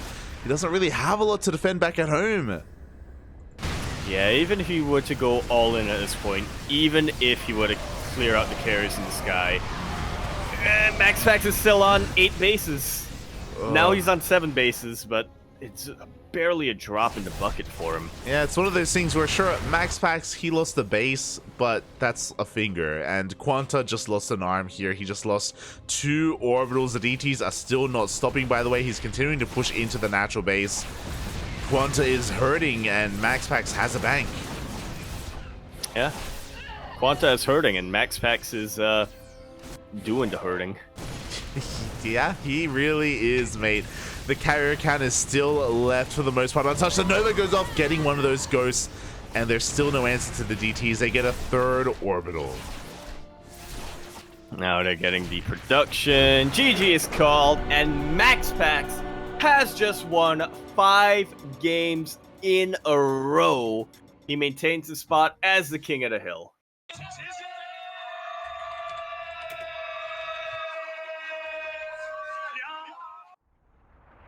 Probably the closest game we've had so far. You know, there were a couple of moments. Maybe I was just huffing the copium, but there were a couple of engagements that QuanTa was able to edge out, and I was kind of thinking like, oh, you know, this might be where he gets enough momentum to continue. He's up like 20 army supply, and then I look at the minimap and the income, and then I remember, oh yeah, but MaxPax has like twice the base count. Yeah, it doesn't matter that he's barely losing or just losing these engagements. He'd replace those units, easy peasy. 100%. It's one of those things where QuanTa was taking some good fights, some efficient fights, but it was a little bit too late, right? And we saw that he didn't even have enough supply to defend back at home when it came to all these run-bys, these counterattacks. MaxPax played that out very well when it came to his win condition, and that was to just mine out the map and to focus on all these counterattacks and chip away at the economy of QuanTa, and eventually he will slow down. Eventually he will crumble under his own weight of his army. Yeah. Not really enough to support it, and yeah, He'll overheat. Will overheat. Too hot, man. In a way, yeah. Way too hot. But it's MaxPax, just right. Just right. Just right. And speaking of being just right, we are hopping over to the land of Europe. He has another contender. Interesting. We've had a North American Terran. Mexico's technically North America. We had a Korean Terran as well. Now, it's time for a European Terran. There we go. A German Terran. I'm just guessing. Big Gabe himself is gonna be coming out. Oh my god. What other countries are in Europe? Not quite. We're going to be featuring a bit of a different player here. Instead, you can guess it from his country, from his homeland, from Romania. Akira, no. Light. I don't think he's active anymore. Light was from Romania. True. Not wrong. Yeah. CuKu. There you go. It is going to be the Romanian Terran in CuKu. What does it say about me that when you say Romanian Terran, the first name that pops in my head isn't the current most active Romanian Terran player, arguably the best Romanian Terran player, the best Terran player Romania has produced, but instead is somebody who hasn't played in months. I thought you were joking. Years. I thought you were intentionally not saying CuKu as a joke, but okay. God damn it. Yeah. Well, I pictured CuKu in my head, but I just couldn't grab the name. So I was like, what are names that I remember? Light. God damn it. Shaking my head, Puppy, shaking my head.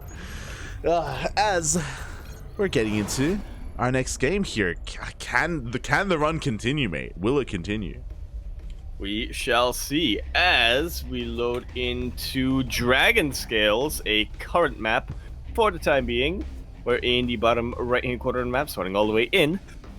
That bottom right-hand corner, we have our blue Protoss player coming down from the land of Denmark, representing Storm Gaming, PSG. The current defending king of the hill, MaxPax. This morning, in the top left-hand corner of Dragon Scales, we have as opponent, we have the Romanian Terran player, currently teamless. It's the green Terran. It is CuKu.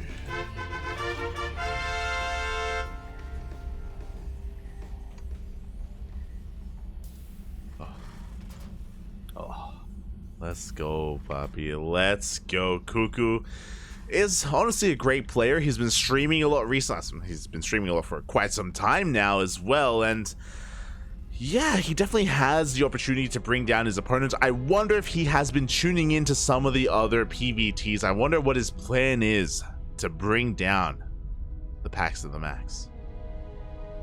Well, the Stargazer special from special didn't quite work. The standard 111 from QuanTa didn't quite work. Although to be fair, that was also a game where MaxPax went for a proxy gate. CuKu skips out on the Reaper entirely, goes reactor first. Yeah, he's going to be going for the reactor first here, and CuKu, I believe, yeah, he's not going for an SCV scout either. Really adamant about taking that expansion. Very interesting opener overall, and I was also about to say, kind of, you know, who'd have thunk, Yaku, that the Stargazer special only works on Stargazers, you know? It's Yeah. it's crazy. Yeah. But it was done by special. It was, and that was special. Like that was nice. That was cute. I love that. Stargazer. It was just the special. Just the special, Poppy. Just the special. But alas, we do have that reactor opener, as you mentioned. CuKu is playing very greedy, and what I mean by that is no SCV scout, no Reaper scout either. So he's playing in the dark right now. He's focusing a lot more on his own build, just pumping out as many of these Marines as possible. And hopefully it doesn't hurt him. I mean, MaxPax isn't really too cheesy of a player, so I guess it makes sense for him to try and pull this off. Yeah. Yeah, I have to imagine that proxy that we saw from MaxPax that was specifically for QuanTa, because he knows that, you know, he doesn't want to allow QuanTa to take control or set the pace of the game. Yeah. Against somebody who I'm sure he's more familiar with and somebody who is a little bit more standard, I'm sure MaxPax is more than happy to just play standard and economic when it comes to its openings. Yeah, and we can see that here as we do have two gates. We have that Twilight Council opener straight into Blink as to be expected, and we have a Robo as a follow-up as well. So we'll keep an eye out on that production tab to see how many gates we commit to. That is our third on the way, and there is our fourth. With a Robo following this up as Blink hits the halfway research mark. Yeah, so it is going to be 4 Gate Blink Stalkers from MaxPax. We saw this against Special. We saw this work wonders against him, and I do think this is really wise, especially against a heavy Marine composition. We can see here that we even had a bit of an add-on swap as well. Banshees are going to be on the way. Hopefully, yeah, CuKu does have tanks being produced to try and set up defensively and try and prepare for anything coming his way. But he will need them to be in position. I love this positioning here with the bunker. Essentially gives him a wall without having spent too many buildings. Yeah, this is not quite a full wall, but I appreciate the aesthetic look nonetheless. As he is being set up quite defensively here, I love it. You know, the tank can be tucked away behind this as well. Is going to be preparing to receive any kind of Blink Stalker aggression. Speaking of, those Blink Stalkers are on the way. Blink is done, and he has high ground vision. And there's a massive area here that is not being covered by a tank, and there's no spotter depot either. Yeah, there is another tank on the way, but that's going to be way too late, isn't it? It really is. The cloak, it's going to be denied. Just like so. Tank does pop out, but like we said, too little, too late. It dies just as it pops out. Marines come in to reinforce this, but 8 SCVs have gone down. MaxPax wants to fight this. Yeah, he's microing as well as he can, and because he can micro this, GG is called. MaxPax is remains the king of the hill.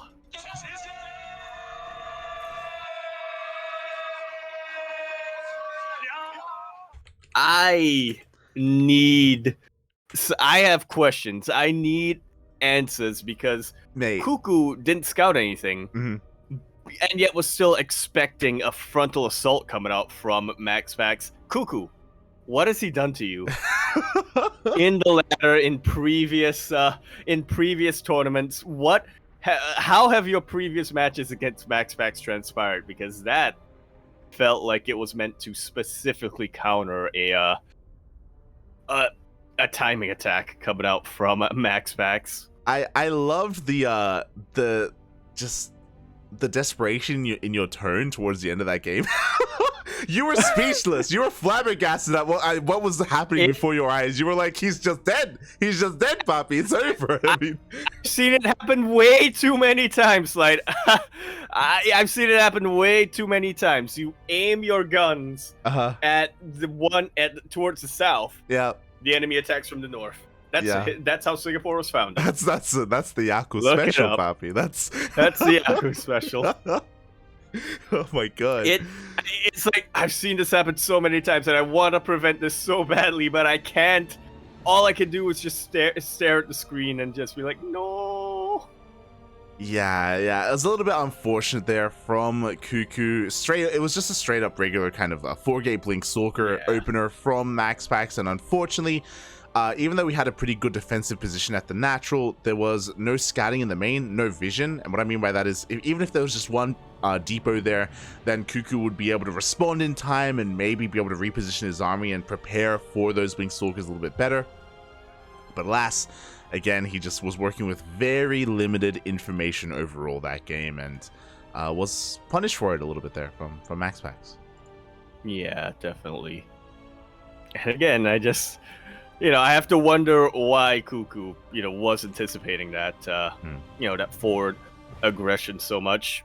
I have to imagine it has to do with the history between these two players. I mean, they're both from EU. They ladder very, very consistently, and they both sign up for as many events as they can. So they face each other a lot. Mm-hmm. And I have to wonder if in the past, MaxPax did go for openings that, were more aggressive towards the natural base rather than sneaking stalkers into the main.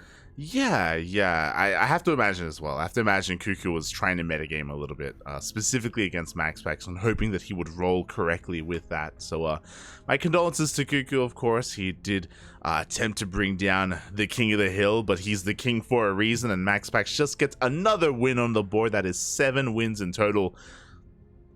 But now we have an opponent. We have a challenger. Ooh.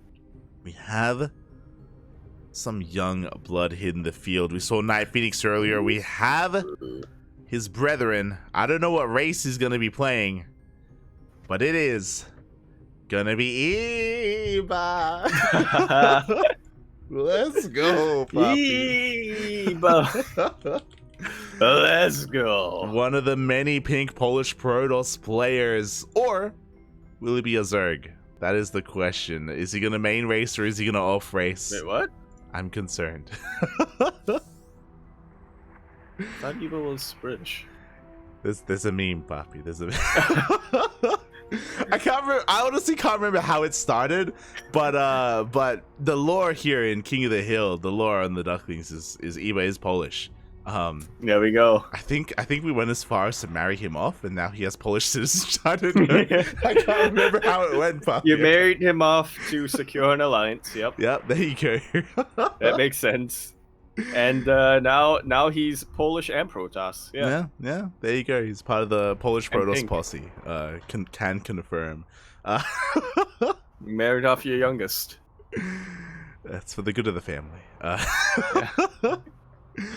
Oh boy, but it is going to be Iba. For those wondering, he is a main Zerg, but he's been playing a lot as Protoss. He's even been competing as Protoss, and we have had the unfortunate reality of casting as Protoss, and it's so sad.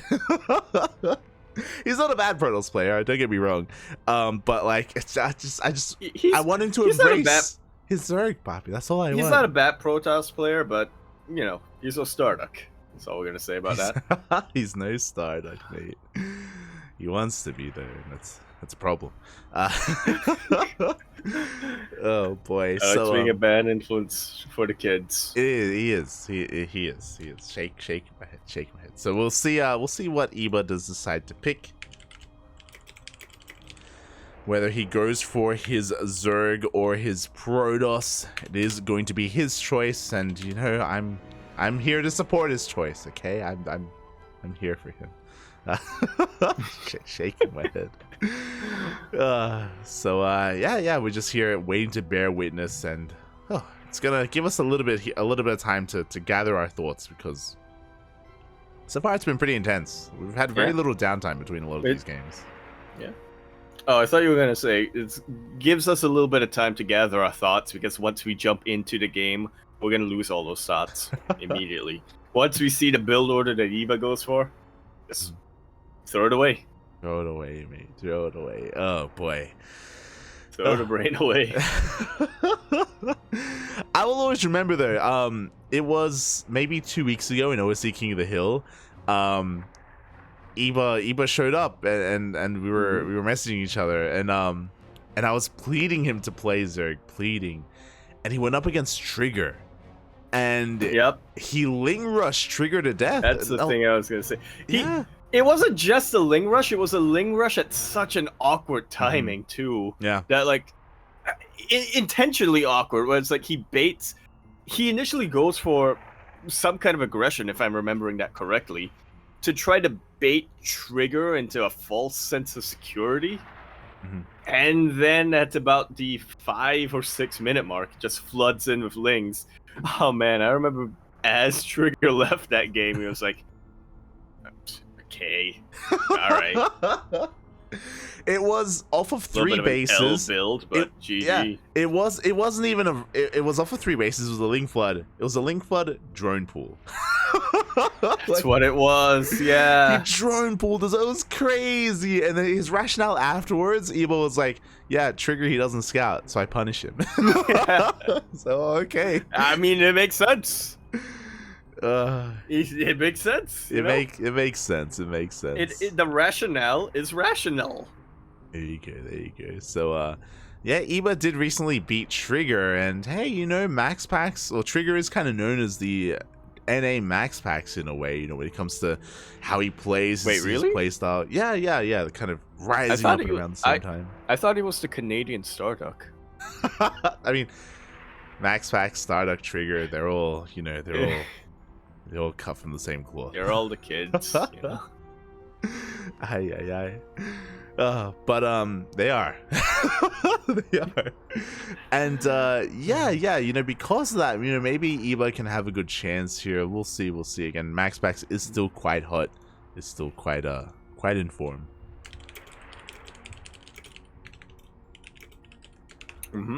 As summer rolls around. Is he in the ESL Massive Summer? I have to double check that. Who? MaxPax. Oh, he's 100%, man. 100%. I mean, like, skill wise, obviously, you know, he is a contender for that. But like, did he sign up? He's gonna be offline again. I don't. Or at least the regional event is going to be offline. Not the regional event, sorry, the main event. Yes, yeah. So I think MaxPax is going to play in the regionals. He probably won't play in the main events, like the cross final sort of thing. Yeah, that's a term that I think needs to be brought back. Cross finals. Yeah, but every time we call it a cross finals, it's like, it's the Masters event. It's like, okay. I'll always remember the cross finals in Korea were always so hype. It was so hype. Oh, it was, dude! For those who don't remember, SSL GSL cross finals. Yes. For those who don't remember, that was sick. There was a period in StarCraft history where there was GSL and there was a secondary league going on at the same time called the SSL, the Sport TV Star League, which was so hype, and I loved the production. SSL production value was higher than GSL, 100%. Yep. Sport TV more than GOM TV. Africa, yeah. Yeah, I think it was GOM TV at the time. But yeah, like, and after each season of SSL and GSL, they would have a cross finals where they would have the unique finalists from both tournaments face off against each other. In a 4-player invitational, and I think they even had like 2v2 show matches and stuff like that beforehand as well.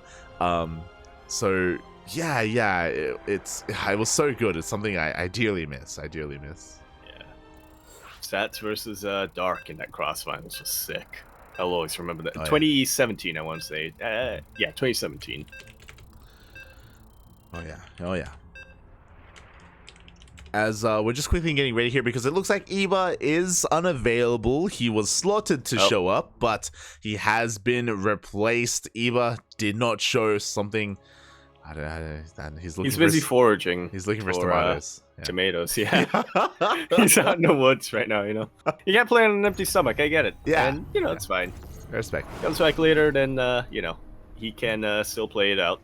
We're flexible like that here at OSC. But regardless, we are going to be continuing this King of the Hill. We're already at the halfway point. And in the top left-hand corner map, starting all the way in the top left-hand corner of Lightshade, we have our blue Protoss player coming out from the land of Denmark. He is going to be representing Storm Gaming PSG. We have MaxPax. And spawning in the bottom right-hand corner of Lightshade, we have his opponent. We have the red Zerg player representing CSO Esports. It is YoungYakov. Not to be confused with YoungYakov. What? It's your other half. I heard my name is. The one that isn't like old and jaded. Who doesn't have to walk around with a walking stick. I keep by my Smoosh, Bobby. Still youthful. Still his joints don't randomly ache. Yeah, he's youthful. He's still got a bright future ahead of him. Not like us, Yaku. No, Yeah. It's over. It's over, Poppy. Yeah, he's still quick and sharp with his fingers his mind. He is. No arthritis to drag him down. Yeah. Anyway. So you just contemplate that for a second. That would be horrifying, you know? A Yaku who wasn't nerfed. But yeah, YoungYakov, he has been on fire recently. We weren't lucky enough to cast last week's OSC King of the Hill, but quickly checking some of those results, YoungYakov actually went on a bit of a tear. He went on a 1, 2, 3, 4, 5, 6, 7 win streak, just like MaxPax today. Actually, YoungYakov had a pretty comparable run last week. Yeah, honestly, YoungYakov is one of these players in specifically OSC King of the Hill. I don't know what it is. Assuming he's not against a player like MaxPax, who is defending a 7-game win streak or something like that, YoungYakov I usually expect to go for a streak of at least 2 to 3 maps. And evidently can go way beyond that, all the way up to 7 maps even. Yeah, like YoungYakov, he is one of those up-and-coming players in Europe. You know, when I think of the up-and-comers, I think of Battle B, I think of CuKu, I think of Soul Spirit, I think of YoungYakov as well. And YoungYakov has been getting a lot of really good results, and I do expect great things from him. But this is the best of 1, and he's up against MaxPax, so it's a bit of a tough ask. He has to bring his A game here tonight. And what exactly is that going to be? We did see a pretty interesting opener overall. Did go for an extractor trick, as you noted earlier. And off of 2 bases. Going for a lair. Well then, I'm keeping my eyes on these gas geysers. One of them's being taken. That's 2. Yeah. So because we have a second gas geyser, I don't think this is going to be a Nidus all-in. There we go. Roach Warren is thrown down as well. So we're going to be having something a little bit different here. I'm very curious if we're going to be investing into a Roach speed timing or something else. I'm a little bit shocked that we, again, haven't seen a third hatchery whatsoever from YoungYakov.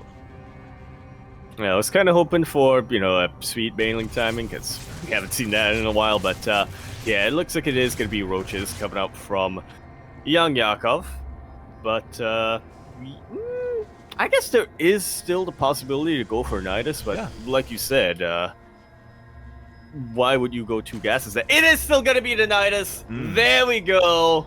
Interesting. So typically if we have a Nidus Link Queen Flood, it's only off of 1 gas, but because we have additional gases, it's going to be a Nidus with Roach Speed as well. So this is typically to reinforce. The Nidus is typically to reinforce. We're going to be pushing out with a lot of roaches here. YoungYakov is going to be going all in. He does have a 3rd hatchery, but he is not going to be saturating it. Meanwhile, MaxPax sees how late this hatchery is.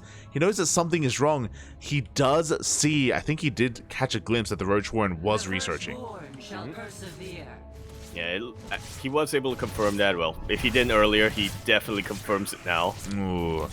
Yeah, he goes for a bit of a run by. 3 drones go down, but he hasn't seen the main base. He hasn't seen the Nidus. He knows about the lair, though, because he sees the Roach Warren researching, and there we go. Nidus into the main. I did not think it was gonna go straight into the main, but here we are. MaxPax does notice this immediately, but is the reaction too late? Lings are starting to come out.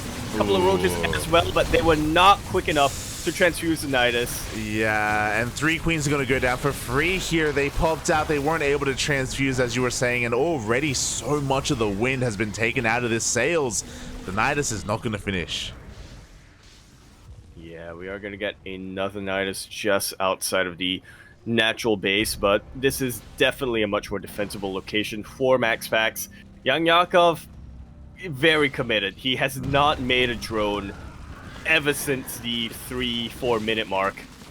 And now he's just pushing forward with everything he's got.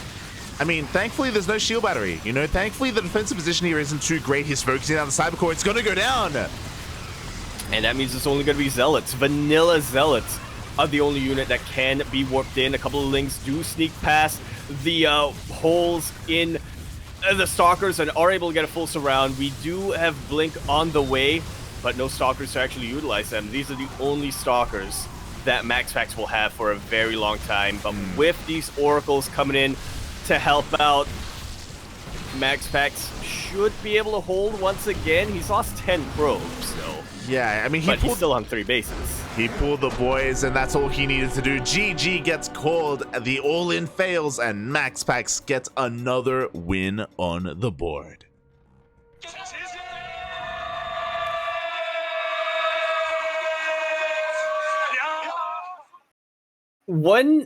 I really truly believed when you pointed out that there was no shield battery in that natural base. I thought, YoungYakov, he could actually do this. If there was ever a player who could break the streak of MaxPax, it would be YoungYakov. I was getting so excited. And then MaxPax pulled the boys. And that was it. Yeah. MaxPax once again proves why he is kind of getting up there when it comes to that X-axis of Protoss when it comes to the defensive players, you know? He's getting on the level of Demauer, maybe getting on the level of Stats, the Shield of Ire. Yeah. Maybe. Very good defensive player. Very good indeed. And I mean, the death of that all-in was when those 3 queens died, when they popped out of the Nidus and they died immediately, and that's just so much transfuse energy, that's so much anti-air, that's so much support that is provided to the all-in. Those queens are crucial in that push, and for 3 of them to die immediately was a sad sight to see. That is going to be the death of YoungYakov, and we are now heading over to the land of the Americas. I like this. We've been building up MaxPax. He's got a lot of wins under his belt. 8 so far. But one of the big boys is coming out. One of the big names in OSC Elite. A part of the OSC Elite membership. Part of OSC King the Hill. He's going up against Nightmare. Oh.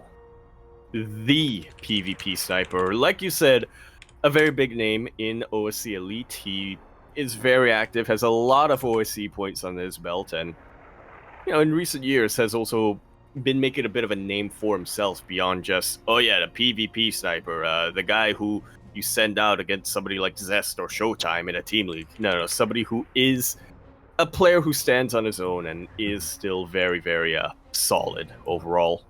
Is that going to be enough to dethrone MaxPax, though? That's the question. That's the question. You know, recently, I say recently, a couple of days ago in the GSL qualifiers, he did 2-1 Solar, he did 2-1 Su as well. So clearly, MaxPax, his PVZ is on point. He's in form, but What is his PvP looking like? That is the question. Can he bring down one of the best Protosses in the world right now? I know that he, in the past, has been known for his PvP, but it's about the here, it's about the now. Yeah. Right here, right now.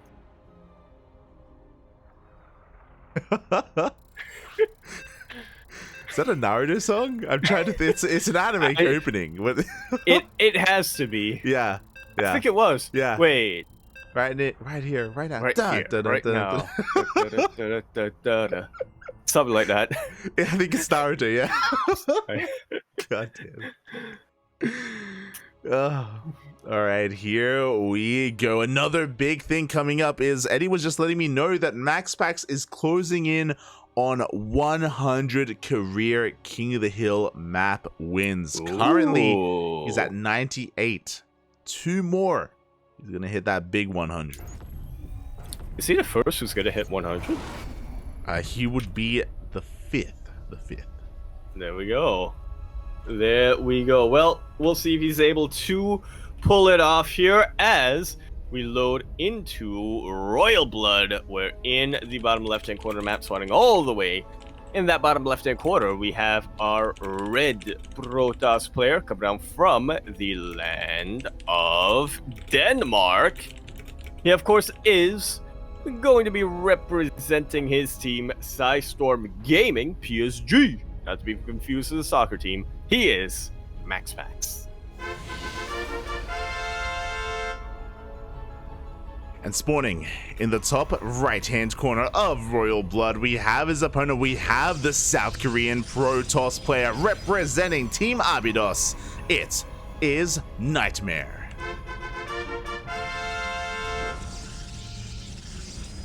Not to be confused with NightPhoenix. Not to be confused with Night End. Yeah. Not to be confused with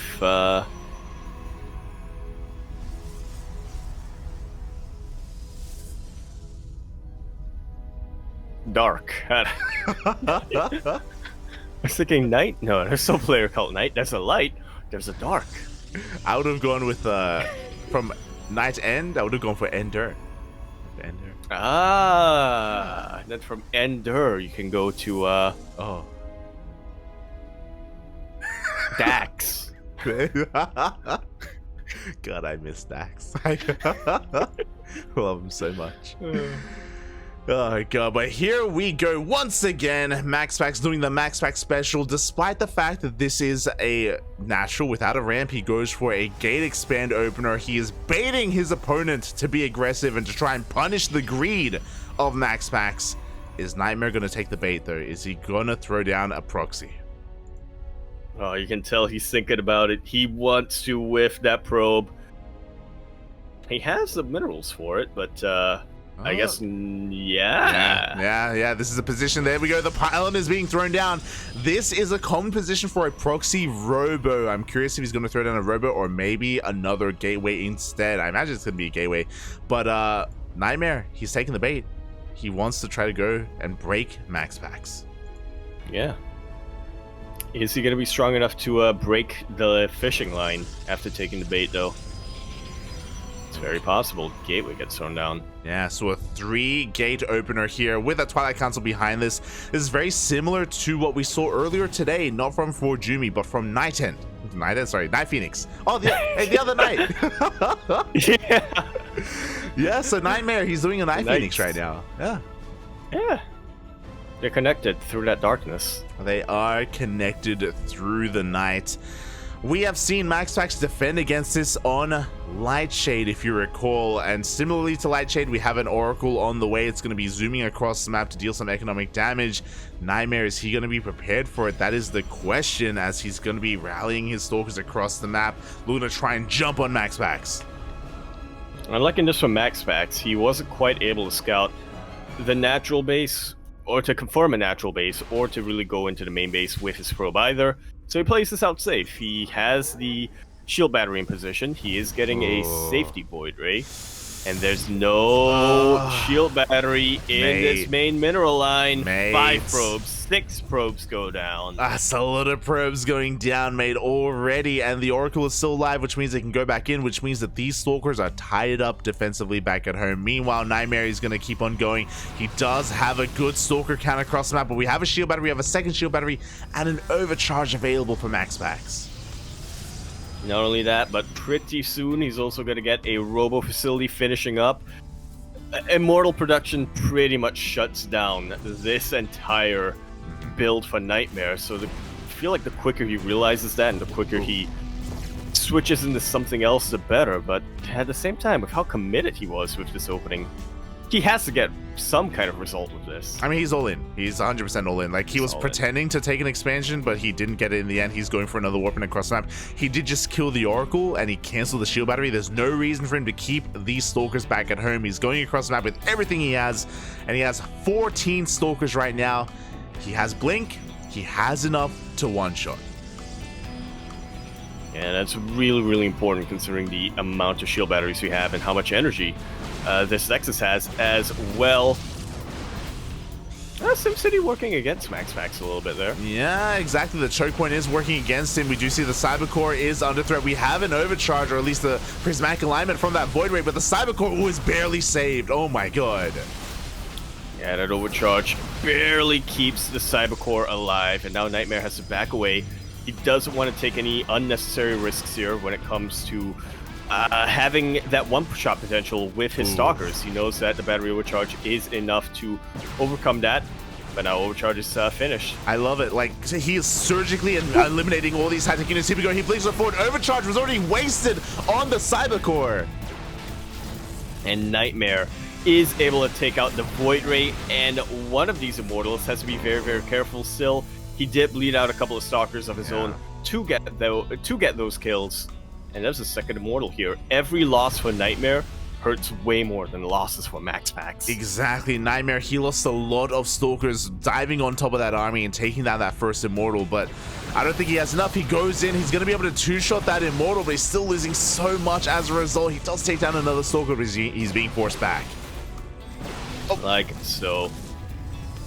Did use of Blink, good snipes here and there, but again, Nightmare needs to get way more damage done than he currently is. Yeah, he really does. A third Immortal shows up here. It does. Its shields do get triggered, and now he dives on it. Oh! Yeah, and even with overcharge, there are enough Stalkers to one-shot the Immortal, but not anymore. Yeah, exactly. Very cute control there from Nightmare, but as this goes on, look at the economy here for MaxPax. He's working on a Void Ray and an Immortal at the same time. Nightmare has no transition point. He's making a probe? Oh. One probe. That's it. I mean, that's all he can make, but still. That's all he can make, but there we go. GG gets called once again. MaxPax in the PvP baits the one base all in, and he just holds beautifully. Oh.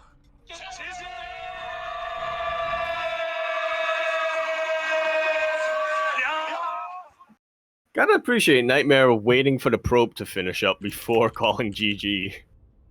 Yeah. Yeah. That probe just wanted to see the light of day, you know? Just wanted to see, mate. Just wanted to see. GG, well played. MaxPax once again for the third time tonight. He baits out that one base all in from his Protoss opponent, and he just deflects it time and time again. Again, I don't think it's wise to do it. Yeah. I've spoken about this before, but mate, if you see MaxPax go for the gate expand, just accept it. You know, just don't try to kill him because he's just too good at the defense. Ugh. Yeah. But then if you don't try to kill him, then he'll expand. Just expand as well. No, but you don't get it, Light. He'll expand. Aye, here we go. We are with that. Of course, MaxPax, he gets another win on the board. That is number 9, by the way. Yeah, number 9. Whoa. As we Oh. We only have 6 maps left. We're heading over to Europe, mate. We're heading over to Europe. We're past the halfway point. Oh yeah. Who's left? Who can bring down MaxPax right now? Who can do it? Well, there was one player who was slotted earlier on, who might be available pretty soon. Oh, true. Ah, the prince that was promised. Are you sure? No. I get what you're saying. I'm picking up what you're throwing down. I'm picking it up, mate. But we are going over to the land of Europe. We have a Zerg opponent, and it is going to be one of our own, the Shark of the Sea. Oh. Not quite the Harpoon Man, but the Shark himself. Oh boy, yes, here we go. The Shark himself, Demi, is going to be making an appearance here, and his map of choice, interesting. It's going to be one of those new maps. New old maps. Yeah, it's all relative, you know. It is all relative, and it is going to be on a Jagannath. And as we get ready for game number 9, special shout out to someone in the chat. Special shout out to Daniel H3410 for subscribing with Twitch Prime. Oh, thank you, buddy. Hey, hearts all around, Dan. Neil. Oh, beautiful, beautiful. Hearts all around. Thank you so much for the support. We appreciate it. I hope you are enjoying the broadcast. Hope you're enjoying the tournament as well. If you are, this is a weekly tournament, OSC King of the Hill. Every single week we got you covered, and we don't always have the same players. You know, 15 unique players show up, and it's first come, first serve. We get Koreans, we get Southeast Asians, Europeans, even North Americans from time to time. You know, every now and then Trigger is on that DGen sleep schedule, and he shows up. Yeah. And we always appreciate it when he does. Breaks a little bit of the, it breaks the mold a little bit, in a way, you know? Mm-hmm. But, speaking of breaking the mold, we are loading into another one of our old and new maps, Jagannatha LE. We're in the top right-hand corner map, spawning all the way in the top right-hand corner. We have our red Zerg player coming down from the jewel that is India. He is the Shark, patrolling the waters around that Zerg Bermuda Triangle himself. Representing Alpha X, we have Demi.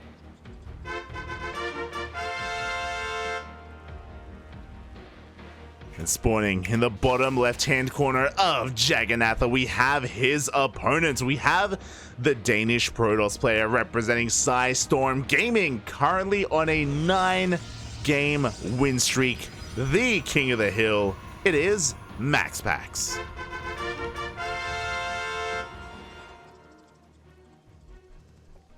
And I think it does make a lot of sense for... If we were going to have Jagannatha tonight, I think it makes a lot of sense that Demi would be the player to whip it out, because from what I remember, Demi had a lot of success on Jagannatha when it was in the map pool, specifically because it's a really good map for Mutalists. Oh yeah, I mean, this was a Zerg map through and through. Back when this was in the map pool here, we have a massive entrance into the natural base. We have these speed zones in the middle of the map as well to make your army just zoom across faster. This third base, multiple attack paths. We can push in from the right-hand side, left-hand side, even coming in from behind as well. So yeah, it does make plenty of sense for Demi to pick this map overall. Is it going to be enough to overcome the might that is MaxPax? So can he stop MaxPax from getting the double digits, from getting the 10-game win streak? Can the Shark jump up all the way to the top of the hill and munch on the King? We're going to find out, man. We're going to see if Demi has got those jumps, as we do have a hatch gas pool opener, standard opener for the time being. But Demi has been known to mix in some cheeses. He has been known to Ling Flood from time to time, and this wouldn't be a bad map for it. Yeah, like we were saying, you know, we do have these wide open entrances into the main. Does require a few more buildings to plug up, but even on top of that, these third base locations, both of them have at least 2 entrances each, or both of them have 2 entrances each, rather. Actually, there's one. The one on the left has 3 entrances. Never mind. But my point is, you get a lot of openings here. 4 third bases. You can flood them easily. I can count. He's doing it, by the way. He's cutting drones at 21. He's like flooding. Yep. There we go. He's looking to flood one of these bases. Yeah. Look, he's looking to enter from one of the openings, I just cast a lot of Demi, and he does link flood whenever he feels like he needs to punch up sometimes. And here we go. Demi is going to be just sending his links across the map. This is kind of spotted. The low drone count at the natural has been confirmed by MaxPax, and here we go. The links are already trying to disrupt the wall across the map. MaxPax trying to plug it up as best he can. That's a little bit janky, wall. but that's what you gotta look. That's what you gotta do when checking out. It's what you gotta do, mate. It's what you gotta do. I love it. This is reducing the surface area on the cyber core. The Oracle comes out as well. The first wave of links is deflected, but we have more where that came from. Yeah, way more where that came from. And normally, Demi would like to be chipping away at a third base, but there's no third base just yet. Yeah, there is no third base. The Oracle is out of energy right now. We do have a shield battery. He's trying to desperately keep this pylon alive. Can Demi deny Warp Gate? There's no energy for an overcharge. There's no energy for an overcharge. This cybercore is now super exposed. Second Oracle comes in, and Demi dips out. He is not quite able to deny Warp Gate. Mate, he was so close. If he didn't pull back, it would have cost him some lings, but he would have killed it 100%. The cybercore goes down, but Warp Gate finishes. Look, he had to make it fair. He had to make it fair here for MaxPax, and now he's continuing to flood in with his lings. There's still quite a bit of surface area on these buildings. There's still not quite enough energy on this Nexus for a battery overcharge. Demi slips through! Oh, he slips through, but we have a third Oracle showing up. We have an overcharge as well. Demi is forced to back off, and as the game goes on longer, we have a 4th Oracle on the way. We have more Zealots as well. We can't warp in any Stalkers or Adepts, to be fair. We can only warp in Zealots, but we can still make an army here as the links come back in. Oracles are about to run out of energy. Once again, there's no energy on this Nexus. Using our Chrono Boost. Exactly, and it looks like Demi has run out of steam. GG gets called. MaxPax gets his 10th win on the board.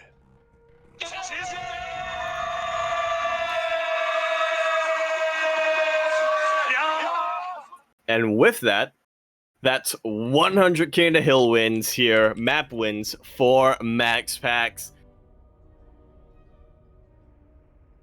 Jumping to an echelon, a pantheon of players where there are only 5 of them. There are only 5. Very nicely done here from MaxPax. You could tell that he wasn't quite used to walling off on Jagannatha. He had to improvise a little bit, but it was enough. He improvised well enough to hold that link flood. It got very scary at times. I'm just going to say, if Warp Gate didn't finish up, I think we would still be on that map, but it worked out in the end for MaxPax. GG, well played. Condolences a little bit. Condolences a little bit to Demi, but congratulations to MaxPax. Maintaining his streak, going into the 11th map of the night in a row. It's crazy, mate. GG, well played. MaxPax is on fire tonight.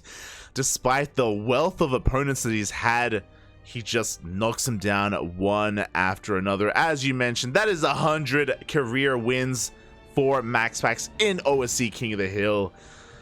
Something that not many players at all have been able to accomplish. And I do tend to agree here. Demi, he definitely could have denied Warp Gate, but would that have been enough? You know, we still had a lot of Oracles on the way. We still had that overcharge as well. It would have been close. Would have definitely been close, but congratulations to MaxPax, and the show will go on. We're staying here in the land of Europe, and oh boy, yeah, who can stop him? Can anyone stop him, mate? Can anyone stop him? Oh. Eva. he was the prince that was promised. What happened, Eva? Where are you, Papi? Where are you? Not like this. All right. Well, for now, yes, Eva will not be coming out, we do have another opponent instead. I believe it is going to be a Protoss teammate of MaxPax. Oh. Showtime. No, you said teammate. Gumiho. No, you said Protoss. Gumiho is also not a teammate anymore. He's also not a teammate. Yeah, he's also not on Psystorm anymore. In my heart, True. he is. Always, Bobby, always. In my heart, True never retired. And he's still on Psystorm. Feels true, man. Where is he, Poppy? Where is he?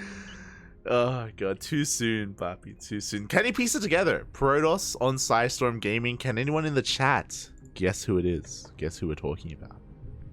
Yeah, I of course already know who it is. Based on looking through the roster once again. Yeah. The Psystorm Gaming roster, I mean.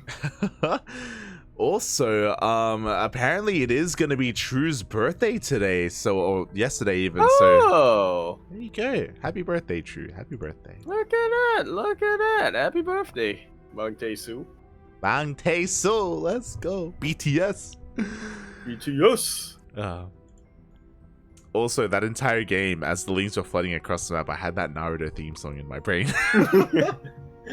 How's it go? Like, we are fighting. Oh, it's that one. Yes, there you go. It's that fighting Dreamers, yeah. Right here, right now. Exactly, there you go. Yeah. I remember it. Oh my god. Right here, right now. They're such weebs.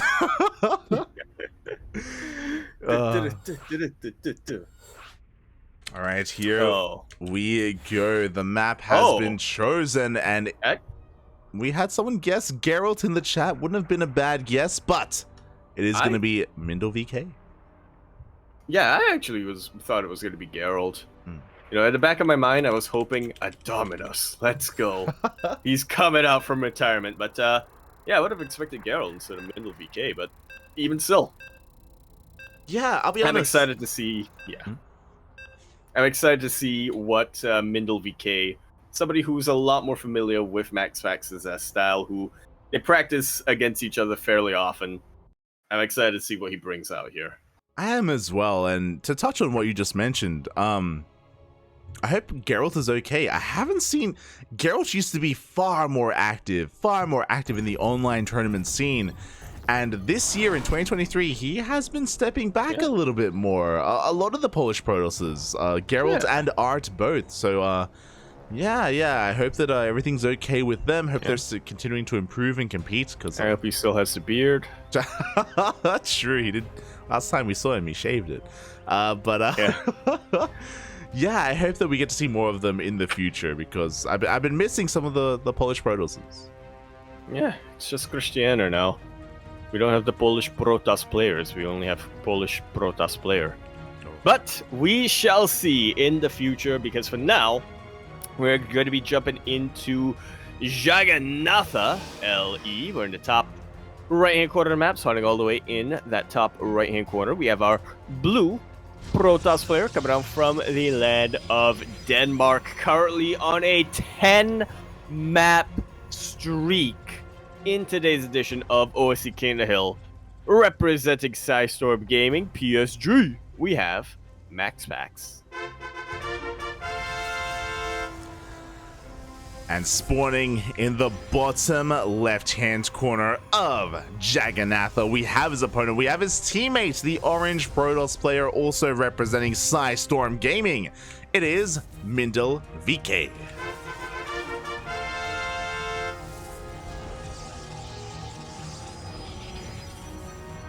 Oh boy, and once is it gonna happen again? MaxPax, he goes for the gate expand on Jagannatha as well, with such a wide open natural base. He's baiting it once again, and MindelVK's taking the bait. Every PvP without fail. It just keeps happening. We need to just put a PSA out. We need to produce something for Protoss players. Hey, you see your Protoss opponent from Denmark throwing down a natural wall. don't be baited. It's bait. Don't fall for it. Don't try to go for a proxy. Don't try to go for a one base. Just play it out normal. Just play it out, Looks mate. to be deceiving. Every single PvP we've had tonight with MaxPax has resulted in his opponent going for a one base all in and MaxPax defending. Every single PvP tonight. And MindelVK, he thinks he's got that X factor. He believes that he's got something that none of the other Protoss players had, as his proxy gets scouted. But yeah, it does get scouted by the inadvertently scouted. Yeah. And it's like, I get it. You see all these other Protoss players, they take the bait and they die. Yeah. But what if you take the bait and succeed? Yeah. What if you take the bait and you don't die? It could be me. It could be the one. Could be you. Who breaks it? It could be you. It could be you, brother. It could be you. It could be you, MindelVK. All these other pros, they don't know what they're doing, mate. He's got the one base all in, and he's gonna show it off. And all right, let's go. Show it off, Papi. Show it off. I'm ready. I'm ready for it. I don't know if, well, I'm ready for it as well, but I think MaxPax is ready for it. It's a 4-gate. Because this is something we haven't seen tonight. Yeah, it is straight up no blink, no robo, no Stargate. It is 4-gate vanilla stalker all in. Let's go. It is so much more committed, but maybe that commitment is what you need to have this succeed. 4 more stalkers coming down. Again, because they don't have blink, they're going to be a lot less microable, a lot less maneuverable. They can still one-shot the Void Rays, or even two-shot the Void Rays, but it's going to be a little bit trickier. It really is, as the first Stalker is going to be going down for MindelVK. We do see him trying to dive on top of that Void Ray. We are holding on to the overcharge as well. MaxPax doesn't want to waste it, does end up losing one of those cannons. He did go for a Forge, bear that in mind, so he's actually got cannons and shield batteries to defend. But the most important thing, of course, is going to be these Void Rays, is going to be these shield batteries. He doesn't mind losing a gateway or two, as long as he's able to get more Void Rays and, more importantly, keep these Void Rays alive. I think MindelVK is doing it, by the way, because there's only one gateway for MaxPax. There is only one gateway, but now we have 3 Void Rays. He went for the Forge. There's only one gateway. If this gateway goes down, he can't warp in any more units. He will only have Void Rays and cannons to defend. And one of the Void Rays has already gone down. Shield battery overcharge has been popped. Made and now we wait with bated breath. Yeah, the Cyber Core is going to be going down as well. MaxPax, he just it's a numbers game. He just doesn't have the numbers to hold on. And this Stalker count, it's going to get higher and higher. We have a Robo now being thrown down here, but it's a little bit too late. And now the gateway is once again exposed. And it should be going down. We have 3 Void Rays right now. MaxPax trying his best to bait MindelVK into cannon range, into shield battery range. MindelVK not quite taking the bait, and he is chipping away. Almost going to be able to kill that Stargate. Yeah, exactly. And that's going to be it for the production for MaxPax. There we go. He commits. He activates his prismatic alignment to try and force back these Stalkers. But again, MindelVK, he can just dance between them, and he commits. He commits, he takes out another Void Ray, he takes out the Stargate. 1 Immortal just started, but I don't think that's going to be enough. I don't think that's going to be out in time. Oh my god, we commit a little bit hard. A lot of Stalkers go down. There is that overcharge that's going to be buying MaxPax a little bit more time. He has an Immortal on the way. Now he throws down another gateway. Now he recognizes that, hey, I need some production. I can't make anything. And with the power of all this side defense, can MaxPax hold on long enough for those reinforcements? All comes down to the control. Another Void Ray gets one-shotted. This other one could be one-shotted as well. It took quite a bit of hull damage. Shield batteries are the only thing keeping it alive. Doesn't quite go down. Doesn't quite go down. Oh, and now we have that Immortal, and that changes a lot because Immortals, they eat these Stalkers for breakfast, mate. But there's still a lot of Stalkers. There we go. The armor does get baited out. It does get triggered. Yeah, there's no buffer for the Immortal. There's no buffer for the Immortal. It's just 1 Immortal, 1 Void Ray, 1 Stalker, and 1 Cannon, and a whole lot of shield batteries and a Dream. 1 man, 1 Dream, 1 of every unit, but all those shield batteries. And mate, shield batteries are pretty good, I've heard. They are borderline imbot, Boppy. Let's see if he can keep those Immortals alive, and so far he can. The boys are being pulled. We are now up to 2 Immortals. And sometimes 2 immortals with their damage is all you need. Battery overcharge just came off a cooldown, and just like that, MaxPax was dying. He was dead. He was bedridden, but he came back from the grave to defend his throne. GG, very well played.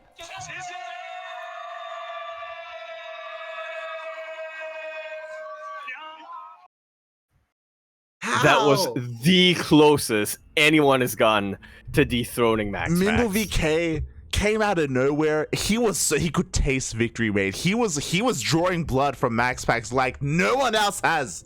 Like no one else. With the 1 base all in, with the 4 gate, MaxPax misread the situation. The reason why he had to forge, the reason why he was throwing down cannons, I'm pretty sure he was afraid it was going to be DTs. I don't know if there's like some metagaming or some mind gaming going on there, and maybe MindelVK has done that before.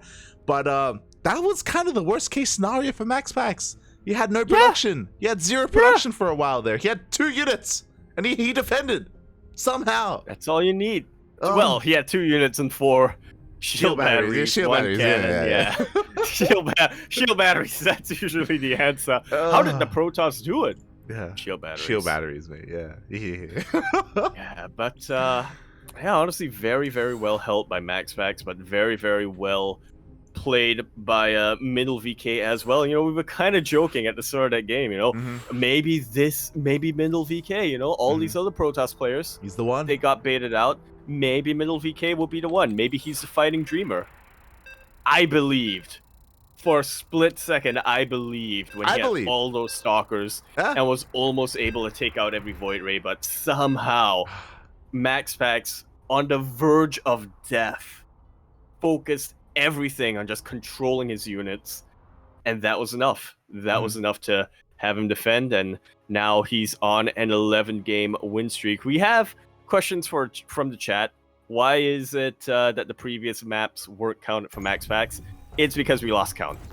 That's the very simple answer. Too many games. Yeah, we lost count. Yeah. MindelVK. Anyway, we are going to be continuing our series now on Ancient Cistern. We're in the bottom left-hand corner map, spawning all the way in the bottom left-hand corner. We have our blue Terran player coming down from the land of Russia. He is going to be representing Storm Gaming PSG, another teammate of our current reigning King of the Hill. He is Nicoract.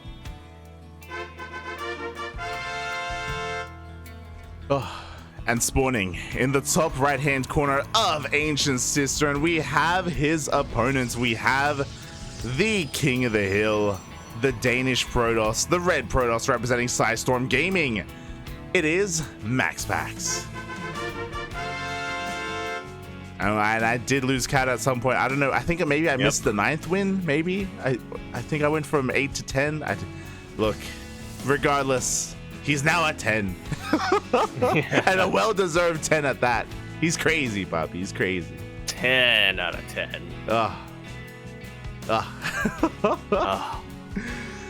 I still can't get over that last game. You know, again, we were we were having fun. We're like, man, this guy, he thinks he can 1 base all in MaxPax. He's crazy. But no, he almost did. And I feel like if you give him that game again, he probably could have. He can. Yeah. He didn't.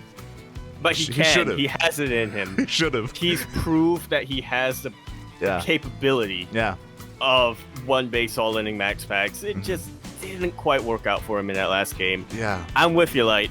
We need to revive MindelVK at some point, and we need to see him pull off that 1 base all in against MaxPax. We do. I want to see it again next week, Papi, next week. But for now, we have another Terran player up, another teammate of MaxPax looking to bring him down, looking to end his streak, looking to claim that bounty.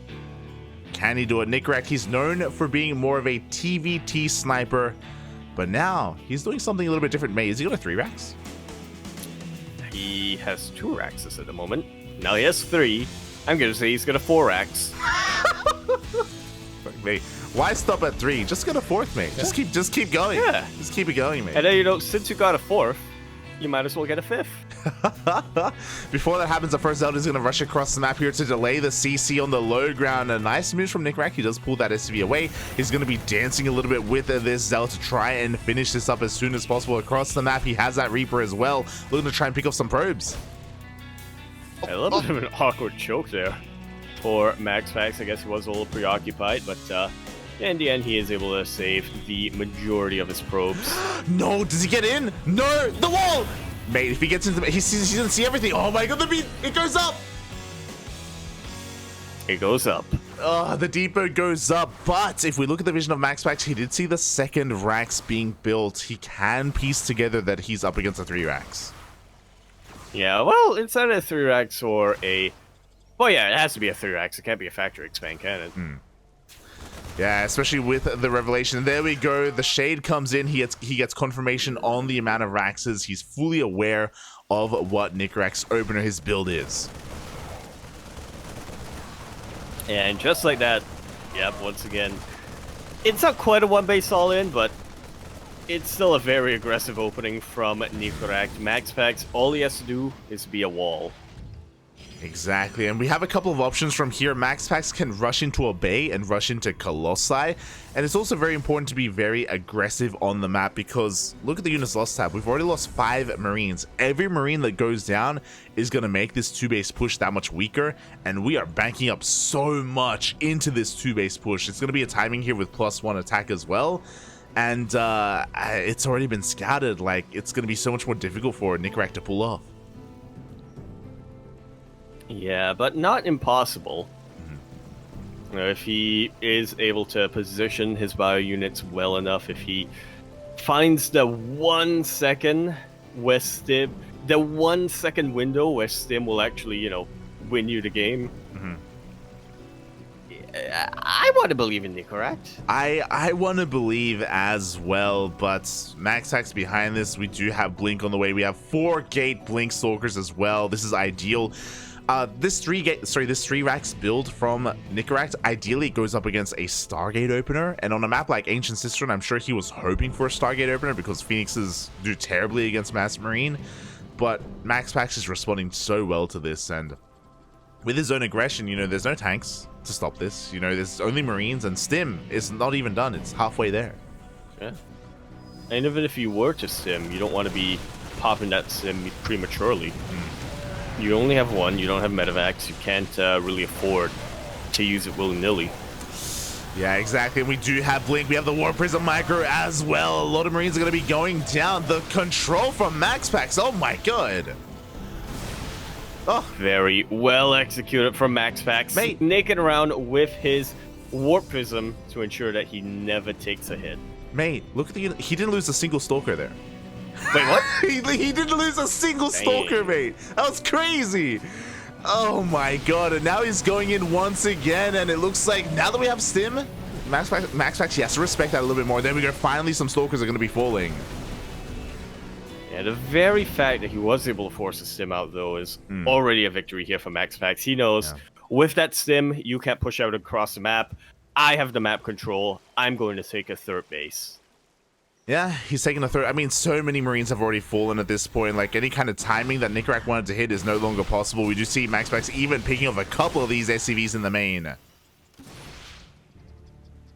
Might as well do whatever you can to just continue to keep Nicoract down. He is able to kill that bunker and avoid the Marines. Forces another Stim out from Nicoract. At least he's going to get 2 Stalkers for his troubles, but as you were saying, Stims are not what we want to be seeing here. MaxPax, he wants to bait out another Stim if possible. The Stalkers, they dip back into the main base. Once again, the control is just too damn good. Oh. And, yeah, the game is going to slow down quite a bit from here. Specifically, it's going to slow down for Nicoract, who's going to have to play catch-up quite a lot to rebuild his economy, rebuild workers, and try to get to that next phase of next stage of tech without being too far behind. Yeah, exactly. He's finally got some medevacs out there. Already out of energy, by the way, just because of how overstimmed his army was, and doesn't even have enough energy to ramp up or to top up his units as well. Meanwhile, there's the Bay for Colossus production. We already have our third base. We already have Charge as well. MaxPax, the world is his oyster. He can do whatever he wants at this point. Nicoract may have to commit to pulling the boys into like a 2-base all-in. Nah. Well, at least that's not gonna fly with Nicoract right now, apparently. Yeah, I mean, the other option is to slowly take a third base and macro from this point. We'll see what Nicoract decides to do in the end. It is up to 5 Raxes in total, but we do see MaxPax dipping into the main base. He's got Charge and is going to go for that massive warp into the main. Yeah, forces the entire army back while completely disrupting the economy of Nicoract. Another 6 probes go down, and Nicoract just going to be perpetually behind. Yeah, and he's gonna make a move here. He now has +1 armor as well, so he's got that 1/1 upgrade timing. But again, MaxPax is just doing the best he can to just be active, be in his face, slow him down, just cripple him whenever he attempts to move out. And we're kind of waiting for that moment here, whether it's a third CC, and there we go. The boys are being pulled. Pretty much his last course of action, I have to imagine. He can't expand. He doesn't have enough map control to do so. He needs to go for a bit of a Hail Mary, and this is it. Yeah, here we go. Everything is being sent across the map. At the same time, we do have a Zealot drop into the main base, so Nicoract's economy is good. I mean, he doesn't care. He's all in anyway, mate. We're sending everything else out, but he's running into a Colossus and a ramp and a choke point. All 3 combined. The worst possible thing you can really imagine. Exactly, but you know what? Nicoract, he still has a pretty decent army supply. He does force a cancel on the 4th base. He's going to be pushing on 4th here. No shield batteries are ready at that natural, but the force fields are looking pretty good, if I do say so myself. Oh, yeah, the force fields are looking damn good, and now here we go. The Zealots are pushing on forward here. A lot of the SCVs are falling. A second Colossus is showing up, and with 2 Colossus, unless we're somehow able to get on top of them, this should be good enough for MaxPax. The shield battery, the overcharge, GG gets called. MaxPax will retain his throne, going up to 11 or 14 wins, depending on how you count.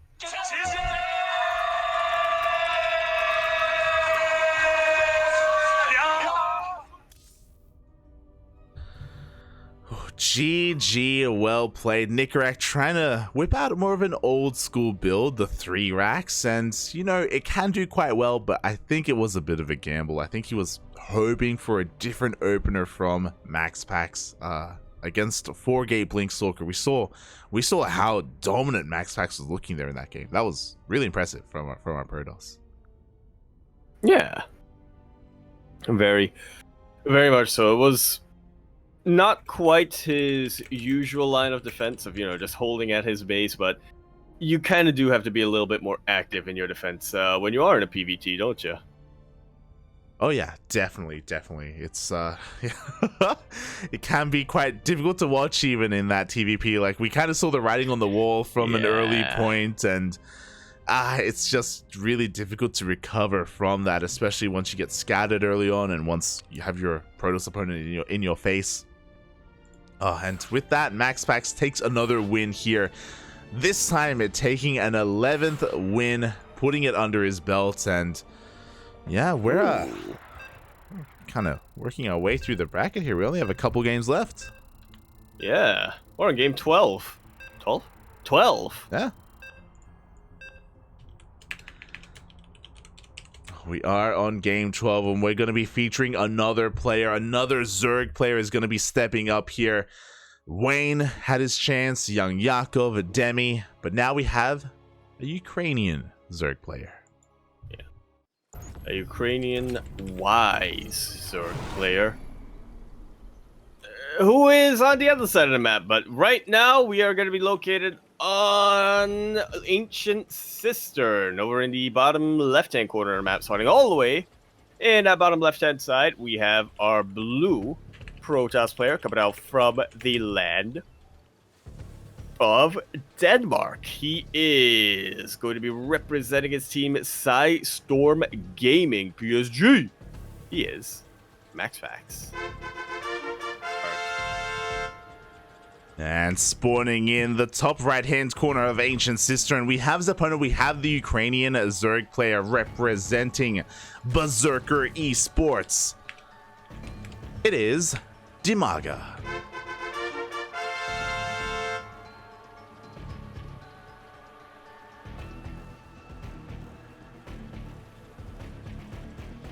Oh boy, here we go, and oh boy, I mean, what is there left to throw at MaxPax? That's the question. How do we stop this man?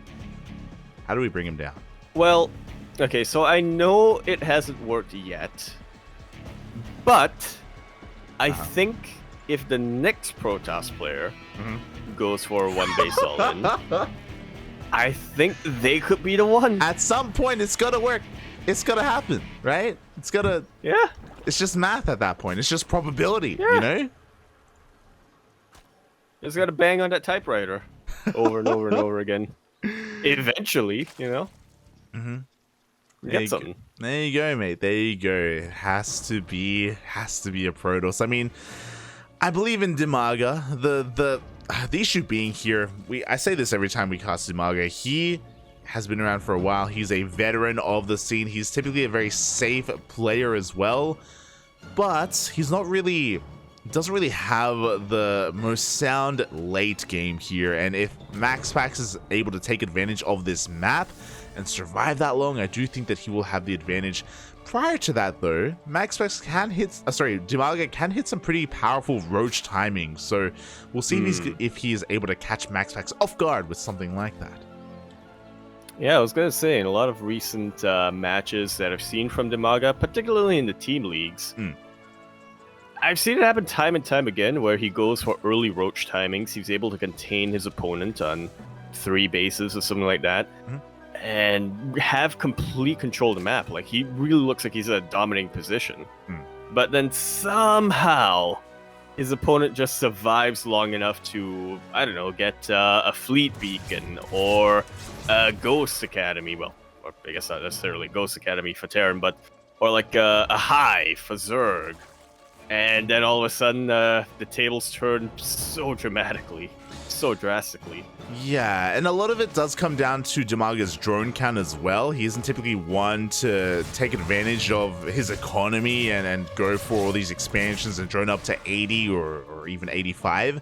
It isn't something that he's usually akin to, but we'll see. We'll see, of course, how he approaches MaxPax. I'm sure he's aware of his strengths and weaknesses. We see 2 Adepts slipping into the main base already, just picking up some of these lings, and now they're going for the drones. Yeah, unfortunately for DIMAGA, he was focusing on his economy a little bit, so he doesn't have quite as many defenses here. Plus, you know, the fact that he was forced to take in a natural does mean that his production is a lot more isolated. MaxPax, with only 4 drone kills, finds himself 10 workers ahead, and it's going to be even more than that with this Oracle coming in. Yeah, thankfully, DIMAGA did have 2 queens here at his third base, and he's able to fend off that Oracle for the time being, but it survives, and it can regenerate its shields and meet up with the second Oracle that's making its way across the map. We do have some lings that are active for DIMAGA. They will confirm the third, but I don't think they can do much else here. There are only 4 lings. It looks like it will force MaxPax to activate his Pulsar Beam defensively, though. Yeah, whatever he can do to make sure that the Oracles aren't doing as much damage across the map. Yeah, very nicely done here from DIMAGA. You know, a small little win, and a little win can go a long way. We do have spores on the way as well. We have 3 queens in the main, so the main should be perfectly fine. But, oh, the natural, not so much. Yeah. Spores were a little bit late, and queens obviously weren't quite in position, as it is his third base. 6 more drones go down, and MaxPax will maintain that economic lead. Yeah, exactly. You can really see it in the gas income. You really can. 11 drones in total going down to the Oracles and the Adepts. And MaxPax is not done. He's going in once again. This time 2 spores in the natural, actually. Oh my god, so we're not going to find too many kills here at least. Oh, as we have another Oracle headed towards the main, just going for the Revelation. Doesn't scout much. No tech or anything just yet. Yeah, DIMAGA just hyper fixated on just pure droning for the time being. He does have 0 lings though. only queens to defend, and Adepts are about to rock up as well. I worry a little bit here, but so far MaxPax, yeah, he's going to be headed towards that mineral line. Yeah, with his Adepts as well as with his Oracles. Again, the third base, the natural base, is still a little bit exposed. Now we have a couple of queens here, and they are helping out quite a bit. Drones are falling nonetheless, man. This is too much damage. DIMAGA is being so greedy by just defending with pure queen, 0 lings. The Adepts get an insane amount of damage done. And as a result, this is a situation we don't see too often, but the Protoss is ahead in workers. Far ahead in workers. Oh, yeah. And by 10 right now, and not just workers, but he's pretty far ahead in tech. Blink is about to finish up. +1 is about 3/4 of the way done. And MaxPax can hit a very strong Stalker timing, and I don't think DIMAGA will have anything available to deal with it. I mean, he's producing 8 lings now. I don't think it's going to be enough. I got to be honest with you, like. Yeah, the problem is that DIMAGA has been hyper-focused on rebuilding his lost drones, essentially, and it makes a lot of sense, you know, but unfortunately that means that it eats into his army supply right now. His roach is just now on the way, and I do think we're going to be forced to cancel this 4th hatchery for DIMAGA. Like so. Oh boy, and MaxPax can keep on pushing. He doesn't have enough to end the game, I don't think, but this is still a very threatening army. Every single queen is going to be brought to the front lines. Like so, the queens are really what's keeping DIMAGA alive at the moment. They really are. Behind this, MaxPax, he's expanding, taking a 4th base. Just looking for some map control. He's going to be cleaning up every single creature he can get his hands on. We even have Storm on the way as well, which I don't know if that's quite necessary. I don't know how well it's going to work against roaches, but I mean, he's got it. It's overkill. IMO, because, yeah, honestly, Charge and Blink, Zealots and Stalkers against pure roaches? Pretty dang potent, but Storm will be the cherry on top, and you do want to have a couple of Storms just in case you get Lings coming your way or anything like that. Or if it is going to be a transition to Hydras. Yeah, and we can see that DIMAGA did skip out on +1 melee. He's going for range upgrades instead, so he's hyper-focused on a pure Roach Ravager base composition. And he does have a lot of supply. You know, you can see the army supply as well is quite inflated because that is the nature of the Roaches and the Ravagers. And he's going to be hitting a pretty strong timing here off of 67 drones. Meanwhile, MaxPax is looking further ahead. His economy is booming, but there's still going to be a scary moment where DIMAGA is going to have quite a large army. Yeah, a much larger army, despite the fact that roaches aren't the most supply efficient unit. Yeah, and this is kind of the situation that we bring up from time to time. DIMAGA finds himself in this position a lot where he has a super maxed army. It means he has one really good fight in him, but he doesn't have a lot of longevity. He doesn't have a bank. He doesn't have an economy behind it. He has to make this push work. He's going for a bit of a counterattack here on the left-hand side. At the same time, MaxPax is pushing in. There's the storms being thrown down. They blanket the entire army, but of course, since they are roaches, they barely get tickled. The Hydras die, though. Yeah, the roaches are falling. At the same time, that counterattack is finding a little bit of damage, does force the Oracles back home, does force the defensive warp in as well. At the same time, MaxPax is pushing on forward. His High Templar forced to be morphed into Archons, but he gets the 4th base. Like so. DIMAGA turning around a little bit, trying to deal some damage, but like you said, the damage has already been dealt by MaxPax. He's rotating a lot, actually getting caught out by the army of DIMAGA. Very nicely done for DIMAGA. Yeah, it looks like the High Templar, the Archons are going to get picked apart here, but now MaxPax has to focus on the frontal assault. DIMAGA is pretty all in right now. He's down to 58 drones. He's making nothing but roaches and ravagers. He has to end the game with this push. And maybe he can if he gets a couple of good bile shots, but it's just so hard to pull off against a Protoss player. Oh, it really is. We already have an Immortal Knight's target firing, but the Immortal does barely survive. We no longer have any cannons or shield batteries at this forward 5th base. Bear in mind, MaxPax doesn't have to save this base. He's already up. Like, DIMAGA's on 3 hatcheries. There we go. He does evacuate. He will give up on this Nexus. Okay, might as well. It's a really good nexus if you're playing to go aggressive, but if you're on the defense, it's a little bit tricky to hold. Oh, it really is. Meanwhile, the Zealots push on forward here. A little bit wasteful for MaxPax as he's taking a bit of an inefficient fight here, but he wants to try to bait the army. And there we go. The station trap goes off. More than half of that entire army gets caught out. MaxPax can now just fight them one by one. Wow, and that Zealot run-by didn't kill workers, it killed the Roach Warren, and no more Roaches can be produced from this point. Here we go, the army of MaxPax is collapsing on the Queens, collapsing on the Ravagers as well. The Stasis Trap runs out, so we do have a bit of a pseudo-surround here, but the Immortals stand strong. Living up to their name, that's all anyone can really ask for. Yeah, we have Lings to reinforce, but there's no melee upgrades here. Lings aren't really what DIMAGA wants to be making right now, especially off of 6 gas guys as the Roach Warren is on the way, but DIMAGA has run out of steam.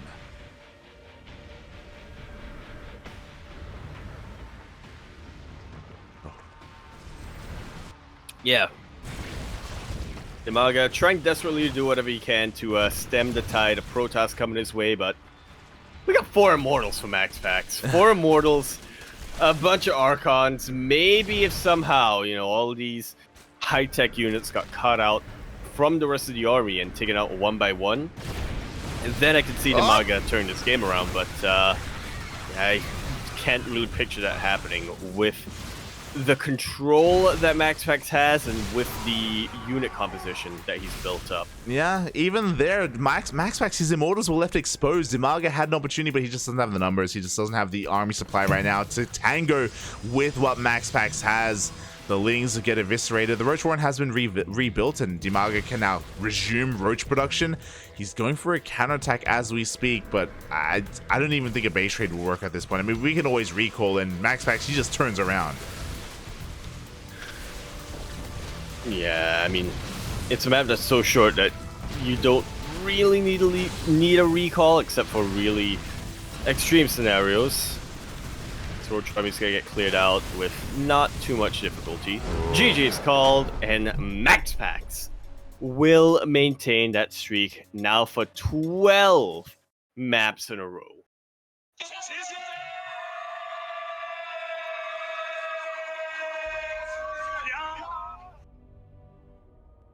Well played. Yeah, GG, well played. MaxPax will put that point on the board now on a 12 map win streak tonight. I believe that's 15 in total if we include the 3 that he got last week as well. I believe so.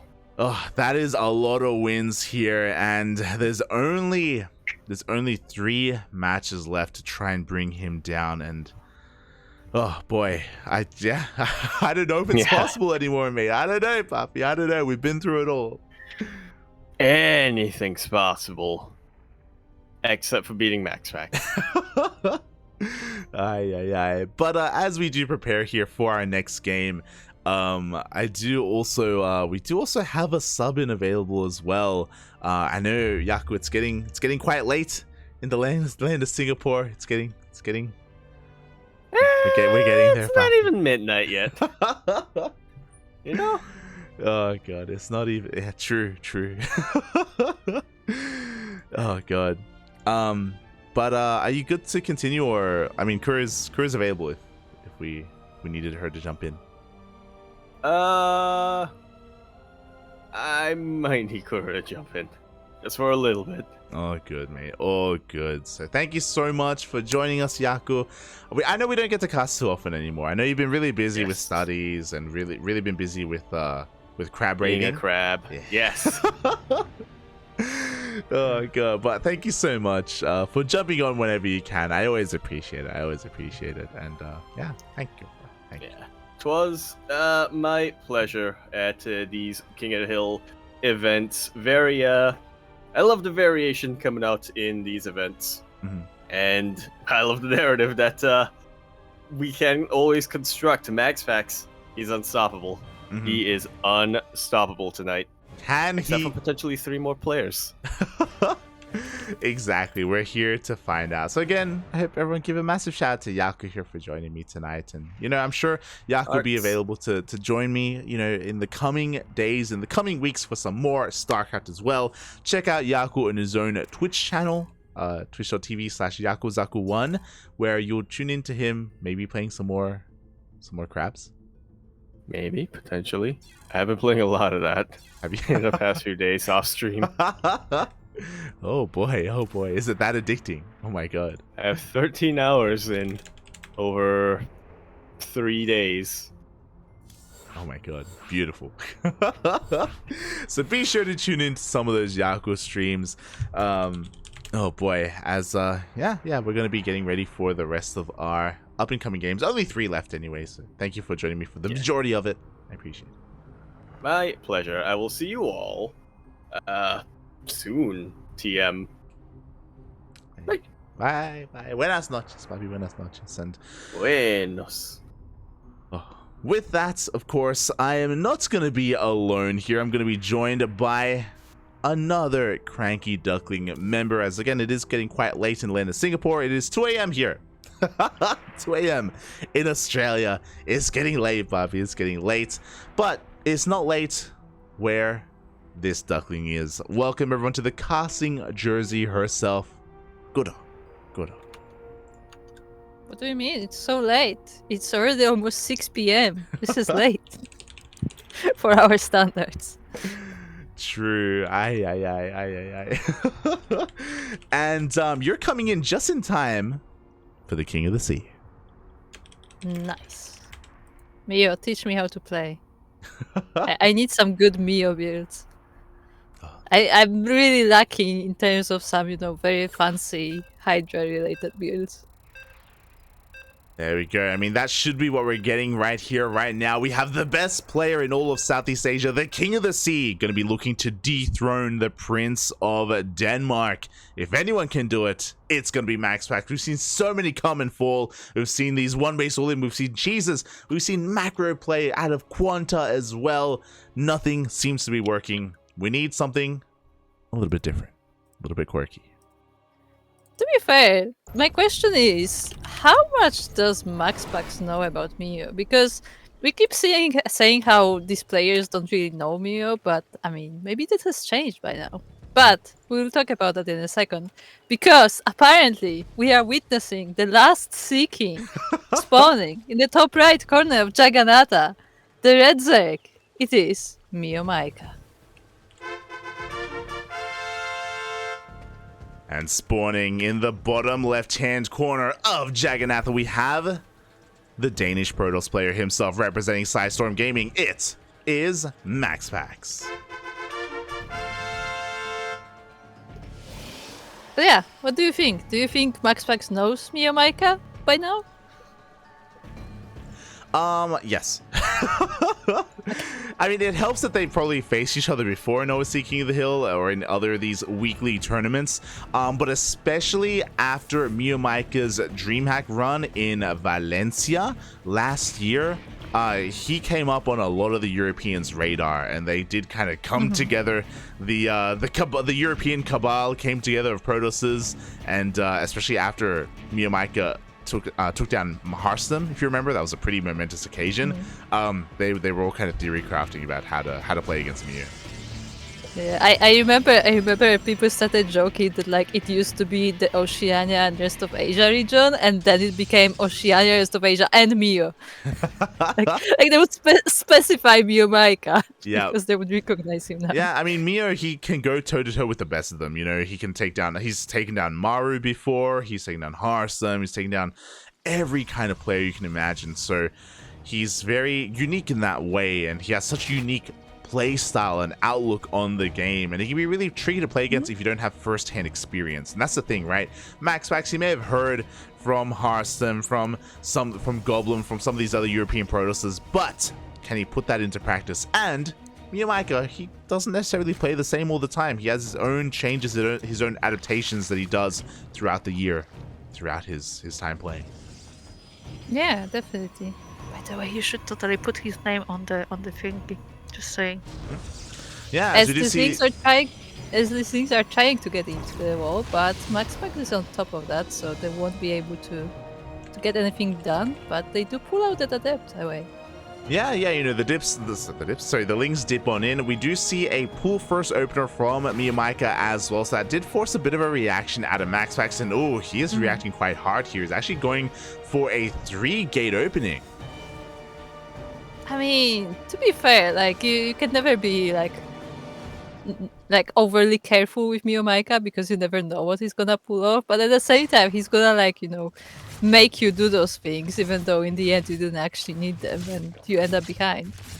Yeah, we'll see here. I mean, I do worry a little bit for MeomaikA. I do think that he thrives when his opponent plays standard because MeomaikA forces like these really awkward situations. But when we have our player being aggressive, I do worry here for MeomaikA that we got the first adept is going to be going down, but was able to scout and confirm the lack of third. The fact that MeomaikA, this is kind of what he does. He drones up very slowly and he just takes the delayed third, not necessarily going for a 2-base all-in. I like that Spore just slowly walking to the main. Yeah. Don't worry about it. Just, you know, having a nice stroll around Jagannatha. Is slowly going back into that main base here to help out against the follow-up Oracle, which should be coming if we had a standard opener, but no, we don't.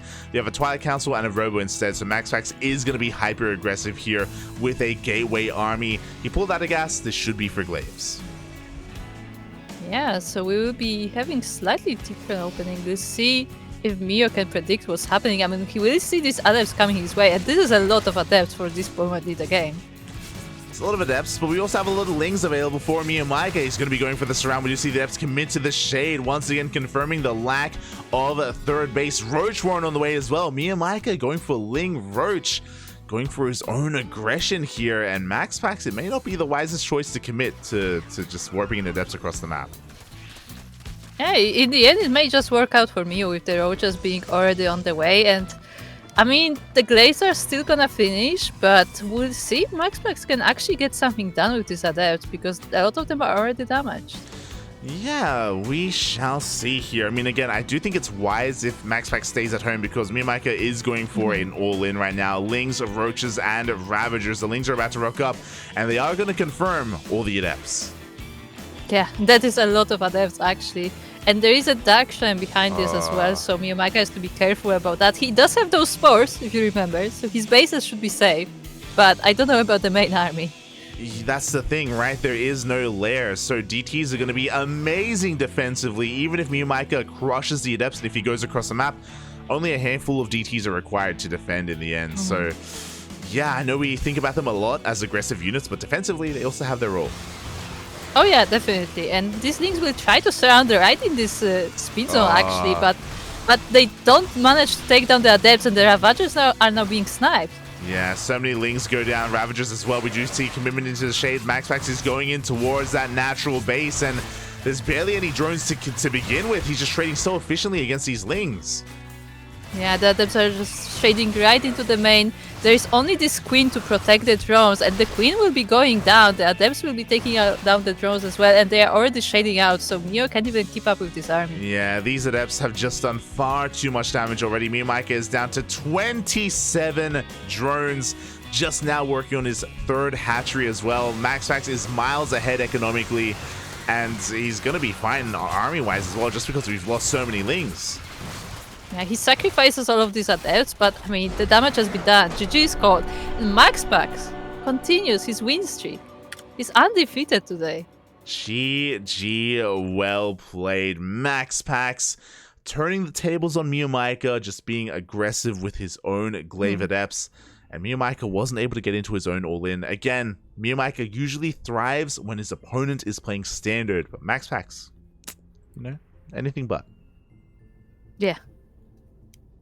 I mean, yeah, it probably wouldn't call MaxPax the standard player, although he probably can play standard, but... Yeah, I mean... by the way... Okay. In current era, I would say that MaxPax is much more of a standard player overall, but against MeomaikA, very wise of him to be aggressive instead, and I guess as you're about to point out, shout out to Blaker Dudes in the chat for giving us a tip. Thank you. Yeah, we got the lead tip. It's very elite of you. It's $13.37. Thank you so much to Blakers. We appreciate it. We appreciate it. We don't really get too many donations here on the channel, but whenever we do, thank you. Thank you. Thank you so much. Yeah, that's really cool to see. By the way, I think that option is the most popular in donations because like you have like the predefined options and people really like the lead option. There you go. There you go. Yeah, you can tell that there are a lot of lead gamers on this channel. Mm-hmm. There you go. For those wondering, because there's a monthly tip goal there, that is basically the money that we spend on a monthly basis for running our tournaments, for being able to run them on that bi-weekly basis. So yeah, if you were curious, that's kind of where that number comes from. At the moment, we're trying to facilitate that with Patreon, but you know, until that happens, it is, you know, being supplemented by our own money. So thank you so much. All of that will go back in towards our tournaments, back in towards the scene and towards the players. Yeah. Definitely check out that Patreon as well. But we are about to check out our next game. Do we have a challenger yet? Yes, we are hopping over to land of Europe once again. We have a challenger, quite a powerful one at that. He is one of the best Terran players in all of Europe, and he's also from the land of Poland. Wait, Terran from the land of Poland. Uh-huh. We don't have a lot of those. You don't. Yeah, clearly I'm talking about Ziggy, clearly. Clearly! Oh, sorry, Ziggy, yes. My bad. Does Ziggy play, actually? Because I think I've seen him recently somewhere. I haven't seen him in a while, unfortunately. It's been... I miss Ziggy. He was a fun player. He's a fun player. Wasn't he the one who just like proxy reapered every game for an entire He's very cheesy. Very something? cheesy, yeah. Very cheesy. Yeah, He's very cheesy player. I vaguely recall something like that. If you remember, he went to Korea. I think it was last year, maybe the year before that. Yeah. He went to Korea. Yeah, he did. Oh, but yes, of course, I'm talking about Spirit. Spirit, who is currently top 3 Terrans in Europe. Really, the only players above him are Big Gabe and Clem himself. And Spirit has been performing really well in recent months, getting a lot of really good accolades, especially during IM Katowice. Basically, IM Katowice and post Katowice, Spirit's been on fire. On fire. Definitely can. He has been having quite some results and definitely keeping with the top of the players of Europe. And I mean, we will see where he goes from there because I feel like Spirit is one of these players that's been like around the top for a long time, but like people would like always forget about him. It's like, oh yeah, and Spirit, you know, that kind of thing. I think for a long... But now he's starting to actually like reach the higher levels. Yeah, I think for a long time he was a little bit of a meme, as in like amongst the players, because we got to see a lot of their like team games and Archon matches and stuff, and they would always like pick on Piotr quite a bit. I mean, and did you see the T review video? I did not. He features in that one as well. There you go. But yeah, for a long time he was kind of like in the middle of the pack in Europe, but again, like in recent times and recent years, he has been really improving quite a lot and excelling, and it's really cool to see him find his stride and kind of find his own way here. He has his own style as well that sometimes works against him, but yeah, it's been really cool to see him cement himself as one of the best in Europe.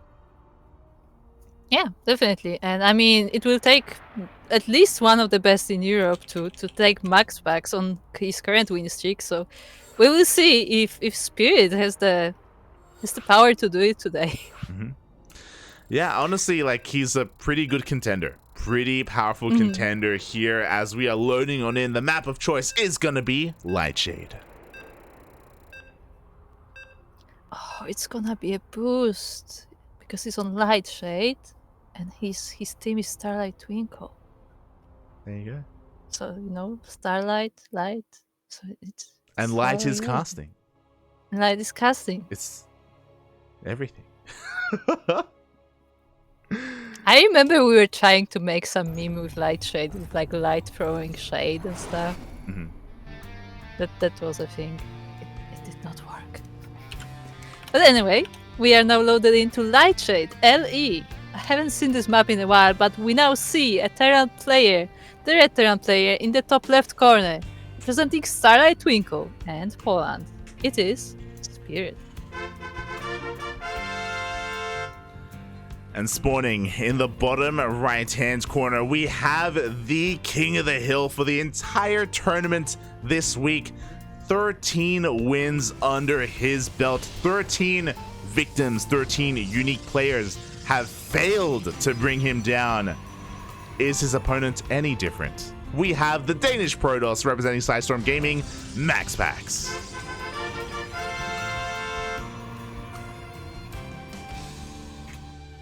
As you say that actually looks quite fun on Wikipedia, because there's a table with the winnings, and for each win you get like certain amount of money.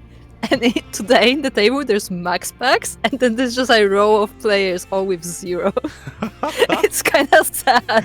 Smurge, Bobby, Smurge. I mean, yeah, right now MaxPax, he's walking away with all the money right now. Yeah. But, as even, we have some people in the chat pointing out as well, again, Spirit is one of the best Terrans in Europe, and he is one that can best MaxPax in a best of series, but it's a best of 1, so it isn't a sure thing here, but, he definitely has a good chance to stop the rain to end the streak. Yeah, like this is the very tricky part about the King of the Hill series, is that it's all best of 1s. Yeah. And in best of 1, anything can happen. So it's really tricky. Like one small mistake or like just a build order that doesn't work out just can change the whole course of the tournament. Exactly. It's like, can Spirit take a game? 100%. Of course he can. Yeah. But can he take this game? And only this game as well. Yeah. Also, like the chat's saying to check the overlay. Oh, my apologies. All right, well, we are going to be getting into this, and yeah, we'll see how this does progress here. We do see a Rax expand from Spirit is going to be going for a pretty economic opener, all things considered. I'm just really curious as to why he chose Lightshade of all maps here. Yeah, as this is typically more of an aggressive map. I mean, so far this Reaper is kind of aggressive, but it does fall to this Adept, and we'll see what MaxPax is trying to do here, as he did go for that proxy close to Spirit's base, and the Adepts are, actually a delay on the CC, very nicely done. Yeah, fun fact, MaxPax did this earlier today. It's a 3-gate opener. I believe he did this against CuKu, if I'm not mistaken. Kind of pulling him apart. Was it against CuKu or QuanTa? I know he did do it against QuanTa. Maybe against a lot of Terrans today. Oh boy, as we do see Spirit following this up with a bit of a 3-Rax follow-up here off of his initial 1-1. Oh. I like how somebody in the chat calls it, alright, the 3-gate Adept Twister. What does that mean? Oh, you can imagine, Papi, as we're going to be having some Adepts. Yeah, some Adepts, some Stalker follow-ups as well, designed to try and take control of the natural base. We do have Spirit moving out with that Cyclone just to try and catch whatever units he can here. Does finally get eyes on these Adepts, and yeah, solid lock on one of them at least as well. Yeah, but it does not fall down. It does escape that range, and now MaxPax is taking down the units of Spirit. The tank comes out though, and that should be enough to defend, but there are more Stalker reinforcements. Yeah, nice lock on from that Cyclone. One of the Stalkers goes down. We do have, I believe that was a kill on the bunker, not a cancel. But as you said, with the power of that tank, Spirit is able to force this back. But you know what, MaxPax, he's not done. It is 3 gateways. Bear that in mind, and he's going to be able to break this. Yeah, he snipes the tank. There's only the Cyclone left. The CVs are trying to help however they can, but they are falling down as they are trying to escape to the high ground, and the Natural is now in control of the Protoss.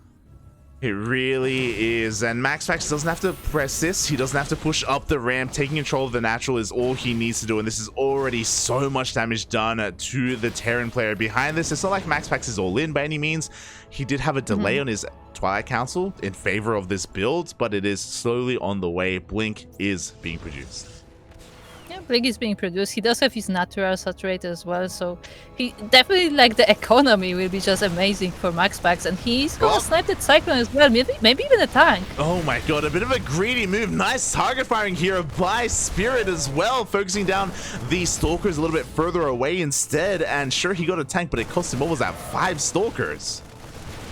Yeah, I mean, definitely not a small cost, but at the same time, there's still quite a few of them left over. But with all of these Marines chasing them, I mean, this will be quite even fight in the end, but still, Spirit lost so much. He did lose a lot, so did MaxPax. In the end, we still don't have Blink, and we're going to be able to trade a little bit more efficiently against these Marines. Thankfully, another reinforcing tank shows up. Spirit has control of his natural. Things are going to slow down a little bit, but as I say that, Blink has finished, and we do have that Prism on the way. Yeah, I'm not sure about this slowing down as MaxPax is still warping his Stalkers on this side of the map. Oh, another tank is getting sniped right there, unsieged. Most Stalkers are falling down, but still, I think it's a good snipe. Yeah, getting that tank was a pretty big here. Spirit is a little bit supply blocked as well, so we're going to be delaying that second tank. Spirit is going to be looking to try and take down this proxy gateway. MaxPax is going to try and maybe punish him. MaxPax really wants to snipe all of these tanks. Like every time there is a tank on the map, he's like, tank, we gotta get it, It just blinks on top of it. Yeah, he sees that the tank is going to be safe and sound, so he just avoids the tank entirely. He goes straight for the natural. There's nothing here to defend. More SCVs are falling. Spirit out of position to defend his own bases, and MaxPax from here, he can even go into the main.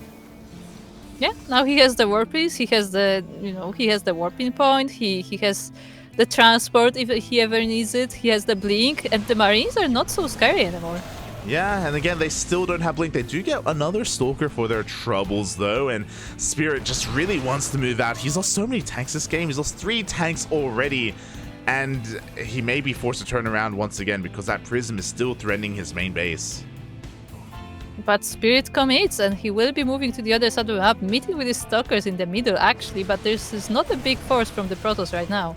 Yeah, not too many Stalkers. The Stalker count was shaved off earlier, but speaking of being shaved off, a lot of Marines are getting picked off as well, as MaxPax does turn back around with that Prism. The tank almost goes down. But now the Immortal is here, and it should be able to help with this defense. But the Marines are still pretty scary, so MaxPax has to be careful how he approaches this army. He also did see that MindelVK moving out, so he's aware of where the army of Spirit is going. Yeah, we're reinforcing here with a third tank, but now we have a Colossi. We're coming in from behind as well. Both tanks go down. MaxPax really likes sniping the tanks, it seems like. Every time he has the opportunity, he does it. Yeah, I mean, that takes away so much firepower in this push. You do see Spirit going for a drop into the main base. Do we have warpins available here? It looks like we do not. MaxPax is coming back into the main. Probes are falling. Yeah, probes are starting to fall with the Marines, are definitely doing a lot of damage here. Actually, 12 probes are going down, which is pretty nice from Spirit, but his army will be getting cleaned up. Yeah, the target fire was insane there, specifically focusing down as many of those probes as possible. And even though MaxPax has had an economic advantage, even though he's had a third base for longer as well, even a natural for longer, he is now down in the worker count. Yeah. That's what it seems like. But, I mean, he does have the Colossus. The Thermal Lance is about to be finished. And he does have these warpies that's already warping in the middle of the map, so I mean, we'll see how the offensive goes for him, because his position is not the worst still. Yeah, I mean, pushing into this natural isn't going to work out. We have 3 tanks already in position at the same time. He goes into the main base, but we have Stim. Suddenly, the Bio Army is that much more threatening, is that much more imposing, and Spirit is going to be able to force all of this back. Yeah, no damage there from MaxPax, and I mean, 2 SCVs do fall down, but looks like we're gonna be calming down a bit in this game. Yeah, I mean, Spirit, he survived long enough to finally get that Stim upgrade, and there's no really way for MaxPax to break any of these locations. He's going to be looking to contain his opponent to 3 bases for as long as possible, but that 3rd CC is now on the way. That it is, and yeah, we'll see where Spirit wants to go from here, as MaxPax does put down the Dark Shrine, so that is the next thing on the menu. But I think Spirit is ready enough to not be surprised by DTs. He already has turrets everywhere. Yeah, he's already got turrets in position. DTs are going to have a hard time finding damage. Third base is going to be taken as well. Spirit is stabilizing. As he takes his third, MaxPax is going to be taking his fourth as well. I do think that MaxPax is relatively safe because he's got 3 Colossi, which is kind of like the juicy magic number you want. I wouldn't be surprised if we see Disruptor production commencing soon for MaxPax. Yeah, definitely could see that, but we'll see how it works right now because MaxPax, it looks like MaxPax is not really patient with that army. He wants to move out right now. He actually hallucinates an Archon. Yeah, pushing into 4 tanks is a little bit sus. I don't know if that's the best choice here. The bunker finishes up as well. We do have Zealots coming in from behind though. He's getting on top of the tanks. That he is, and the Archon actually tanked a lot of shots in the beginning, and the entire army of Spirit is cleaned up. GG is called. Wow, GG gets called. Spirit had 4 tanks, 2 bunkers finishing up as well, but MaxPax went for it anyway. The angle from those Zealots were insane. And GG, in one fell swoop, MaxPax takes down Spirit. We need Yaku to do the swoop sound. GG, well played. Things were really chaotic there for quite some time. MaxPax trying desperately to just pick apart Spirit, and he was. We saw a lot of Marines and a lot of tanks go down, but we saw that counter damage as well from Spirit. We thought things were going to settle down and we were going to hunker down and get into a longer game, but no, MaxPax had other things in mind. Oh. Yeah, he was not in mood for waiting this game, definitely. But I just really admire how every time there was any opportunity to snipe a tank, he took it. Yeah, like he did not back down. His stalker control was really good, not just when it comes to picking apart those tanks, but when his like proxy gateway, for example, was being sniped, he took note that, hey, the army is out of position. Let me just walk into the natural, pick off another 5 SCVs, more lost mine time. Like, he had such good map awareness overall and just great insight into the game itself to know when his opponent was vulnerable, when he could pick off whatever little unit he could, which slowly added up over time. Very impressive, very technical play out of MaxPax. Yeah, really nicely done by MaxPax. And I guess that brings us to question. This is game number 15 today. Can MaxPax do a clean run today and win all 15 games of King of the Hill? Well, he's going to have to go up against his alter ego because we are going to the land of the Americas. We mentioned him earlier. Is it Astrea? The American MaxPax. It's going to be Trigger. It's going to be Trigger. Okay. It would be funny if it was Astrea because it would be Max versus Max. True. It would be Max on Max. That would make a little sense. But it is. You just said his alter egos. I'm like Max, right? Because Max and Max.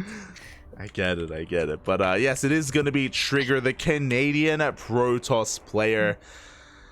Oh boy, here we go. Another young up and coming player in the North American scene. Has done very well for himself in a relatively short period of time. Has cemented himself as a top 3 Protoss player, or a top 3 player in North America.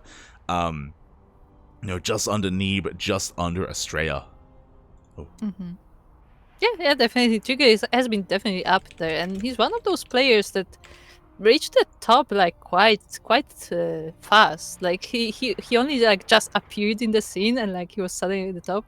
I don't know how long he's been in this like amateur level, if he was like, maybe like a casual player, maybe like some but like once he started like competing, he rose to the top really fast. Yeah, exactly. We were there when he started to rise up in 2021. He was the follow-up Patty Mac, if you remember. Patty Mac, his year was 2020, and then Trigger showed up in 2021. And if you remember before that, he was playing custom games with Starduck and with Nina.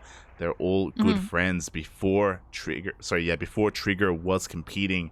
So we kind of had that kind of early insight into him. Trigger was almost a Duckling at one point as well. But he's found himself a really nice home here with Team Basilisk, getting a lot of support from them. A lot of support. I just want to say that the way you say it, it sounds like Trigger got famous and he stopped being friends with them. The way you I'm not going to confirm or deny his relationship with Starduck. He was friends with them, but then, he got good.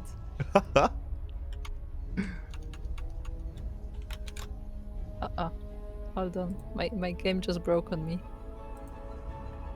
Panic. Well, I guess I can't follow your camera because the game refuses to do so. Okay, there you go. Finally. Thank you. Okay, so now we are looking at the base of the blue Protoss player. The challenger against the king. It is representing Team Basilisk. Trigger. And spawning in the top right-hand corner of Royal Blood, we have his opponent. We have the Danish Protoss player representing Storm Gaming, the king of the hill on a 14-game win streak. Can he do it all here in the final game of OSC King of the Hill 130? It is MaxPax. One game away from being undefeated in this tournament. I feel like there should be a special title for that. If you do like a clean run of King of the Hill, there should be some kind of title like an emperor or something. I was about to say, what's above a king? You know, he's not merely a king of the hill, he's what? The god of the hill? Is he? Emperor of the hill. Emperor God King, let's go. Emperor God, yes. I mean, we'll see. Is it happening again? Oh my god, I can't handle it. Kuro, do you see what's happening? The PSA. What? We need to make the PSA. Okay. You mean like there's a pro, but it's like doing things? So and there's a zealot? For context, for people that are tuning in a little bit later, every PvP we've had this entire tournament, MaxPax has gone for gate expands on maps which are vulnerable for going gate expands because there's no ramp. And every single PvP, his Protoss opponent has gone for a one base all in to punish the gate expand, and it just doesn't work. It just doesn't work. And now Trigger, he's doing it. He's trying. Yaku in the chat, this time it will surely work. This time, copium, puppy, copium. All right, here we go. Can Trigger do what all these other Protosses could not? Can he kill MaxPax with his own one base all in? See, like, at this point, it's like a point of honor. Like, you know, all the Protosses are trying it, and like the best of them will be able to succeed. Yeah, I mean, MindelVK was the closest. MindelVK was so damn close. I was so impressed with how he was playing. Before that happens, though, MaxPax, he scouts this very early on. He's threatening that pylon right now. Trigger trying his hardest to save it. He throws down a second pylon as well, just in case the first one goes down. This was a third pylon, actually. Third pylon, as Trigger is going for a 4-gate all-in. 4-gate regular stalkers, no upgrades. No upgrades, one base. Let's go. MaxPax is making immortals. Fun fact, this is exactly what MindelVK did. MindelVK went for a 4-gate stalker all-in, and it almost worked. But that's because MaxPax thought it was DTs and responded with the Forge. MaxPax responds with a very fast robo. The first immortal is almost done. Yeah, it's already almost done. There's a sentry coming as well. And I mean, Trigger's army looks impressive for now, but with that immortals coming in, I mean, I don't know. Let's see. Oh, great target fighting. The first sentry goes down for MaxPax. A nice force field as well, cutting up this army, but it does end up forcing the overcharge. Yeah, but Trigger is not too eager. He's actually backing up when he sees that overcharge, and yeah, we'll see round 2 of this. And I mean, again, MaxPax has a nice army with these immortals, but it's still not a big army, so maybe like slowly but surely. Yeah, and here we go. We do have Adepts looking to shade in. They do not commit to the shade. Meanwhile, it was really good of him to force that overcharge, to bait it out, and now MaxPax's position is that much weaker. Here we go. He dies on top of the first immortal. Yeah, there's no overcharge, so this immortal is actually taking a lot of damage, but the stalkers are falling as well, so we'll see how this comes in the end. For now, MaxPax holds, but he does not have a lot of units left. Well, he just lost his gateway. That's all his production. He doesn't have a gateway to make more units. He only has a singular robo. We have 3 shield batteries, and we have a prism for Micro. Very bold move by MaxPax to prioritize that prism. It does mean it does eat into his immortal production. Yeah, but it does give him that micro potential, and as we see, his base is currently not easy to navigate with all these shield batteries and force fields. And the Adepts are moving around. They are the Stalkers are actually chasing them, leaving the Immortal vulnerable. Yeah, it is vulnerable, but we have that Prism to save it as well. We opted not to save the Cyber Core with the shield batteries, and Trigger is gaining ground right now. He's pushing on forward here. Can MaxPax hold? Yeah, once again, MaxPax cannot reinforce this army. This is just the Immortals coming out of the Robo. True, he has the War Priest, which definitely helps with his defense, but there is no gateway unit. Yeah, we only have 2 Stalkers, and right now their goal is to keep up with those Adept Shades. We have another overcharge. Trigger is being forced back once again, and MaxPax is rebuilding his production. We have a gateway. We have a second gateway on the way. Yeah, the gateways are now powered. The Immortals are still standing strong, and there are 3 of them being juggled, but this is still a big army from Trigger, and now he's starting to get some damage done. He is starting to get that damage done, and meanwhile we do see the shield batteries running out of energy right now. We do see Trigger pushing on forward once again, just threading a shade but not committing. MaxPax, he's up to 3 Immortals. He's about to have 4. Yeah, the Immortal count is definitely getting scary, and Trigger just has to keep pulling the attention of MaxPax away. Ooh, actually finishes the shade again. Yeah, he does complete the shade. At the same time, the Stalkers are diving on top of these Immortals. The Prism gets here in time. The Immortals will not die.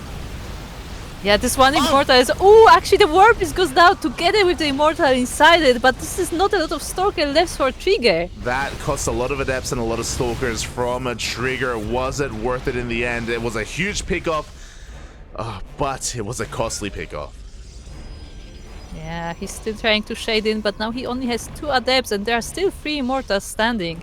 Even without that War Priest, this is a lot of power. Yeah, and there's that 4th Immortal that we were talking about. There's that Prism being remade. We now have 2 gateways. The longer this goes on, the better it is for MaxPax. Looking at the unit tab, we are up to 9 Stalkers here. We also have a Sentry for that Force Field to try and cut up the army to take advantage of the fact that there is no Prism. Yeah, but there's also a Sentry on the other side, and now the army of Trigger is split as well. He's trying to shade in to get more damage there, but the Immortals still stand. One of them will maybe fall down, not... Yeah, even with overcharge, actually. Mate, that was a beautiful force field from MaxPax. The counter force field was insane. Trigger couldn't capitalize on his own Sentry, and now we have the Prism. Now these Immortals have Blink once again. Yeah, and look at Trigger's army. The numbers are slowly going down, and now with 3 Immortals and the War Priest on the other side, it is becoming harder and harder to go through. And once again, this is one base all-in. There's no backup plan. There is no backup plan. The Adepts do commit to the shade here. They're going to be going toe-to-toe with these probes. At the same time, the Stalkers are looking for an opening, but the Immortals are left here on the front lines, and Trigger doesn't find a way in. He gets some economic damage, which is nice, but it's not enough to make up for his base deficit as he goes for an expand. Yeah, he has given up. He can do it here. Yeah, this expansion tells us that Trigger does not believe in his one base all-in any longer, and this is a late transition, a difficult transition for Trigger to make. Not impossible, just difficult. Yeah, I mean, he will have to, like, believe that MaxPax is not gonna just take his army and move to the other side of the map. For now, he's distracted with the proxy, but those Immortals are walking to his side. So. That's the thing. Like, the Adepts are being cleaned up. A lot of probes are going down, sure, but MaxPax still has the economic advantage. And now, Trigger is on the back foot. No shield batteries to defend. No Blink. No Prism for Micro. MaxPax, it's his turn to be the aggressor. Yeah, the Robo is only halfway done, and the Immortals are already here, together with the War Priest, so together with that micro potential. There are some force fields being thrown down, but with the War Priest, it doesn't really matter. Doesn't really matter. The shield battery goes down. GG gets called, and MaxPax is gonna go undefeated in this week's OSC King of the Hill, taking that 15th win. Yes, MaxPax becomes the God Emperor of King of the Hill. The God Emperor, King of the... Oh my god. The God Emperor of the Hill, mate. GG. Well played. Yeah, and together with this, he's actually at 18 wins, I believe, right now. There you go. The 15 from this week and 3 from last week. 18 wins in a row. MaxPax. Just really solidifying the fact that, mate, just don't go for these one base all-ins against him. I know it's possible. I know people have done it before, and I want to say even like Hero has done it before against MaxPax and has succeeded, but it's really difficult because MaxPax, his defensive play in PvP is so damn good. But Light, you don't understand. Surely this time. GG, well played. Congratulations to MaxPax for winning every single game this week, taking down 15 players, one after another. Damn.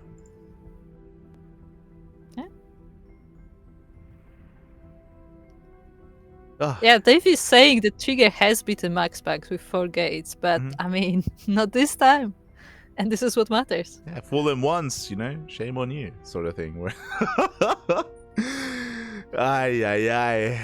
Yeah, he's done it before. Can he do it again? This time he cannot. And yeah, congratulations, as I quickly just switch the scenes over and we can all bask in the glory of MaxPax. Again, if you tuned in a little bit late, you can see his run here, !B in the chat, if you want to have a look at the Wikipedia page yourself. But MaxPax, he took down ForJumy, Wayne, NightPhoenix, Special, QuanTa, CuKu, YoungYakov, Nightmare, Demi, MindelVK, Nicoract, DIMAGA, MeomaikA, Trigger, and who am I missing? Let me refresh. And Spirit as well. None of them could take a game. None of them. Damn. None of them. This is quite an impressive lineup that MaxPax has gone through today. Yeah, pretty impressive. Some lesser known players, some top tier players as well. I mean, you say lesser known, but like all of these players are people who like consistently plays decently in tournaments. Like those are not like amateur players. Like those are all really good players, and MaxPax just breezed through all of them. Yeah, and honestly, the player that came the closest was MindelVK. MindelVK was the closest. He drew blood from MaxPax. That was such a close game. It was game number 10, this PvP. I recommend tuning in to the VODs if you are unable to watch that beauty of a game. Yeah, MaxPax, untouched, undefeated. He is on fire, especially after his runs in the Pigsty tournament and his recent results. MaxPax is looking to dethrone Hero as the best Protoss in the world. He's looking to do so. Not quite there yet, but at least looking to dethrone Showtime as the best Protoss in Europe, at least. MaxPax, yeah, just on fire. Yeah. Really, this is really great to see.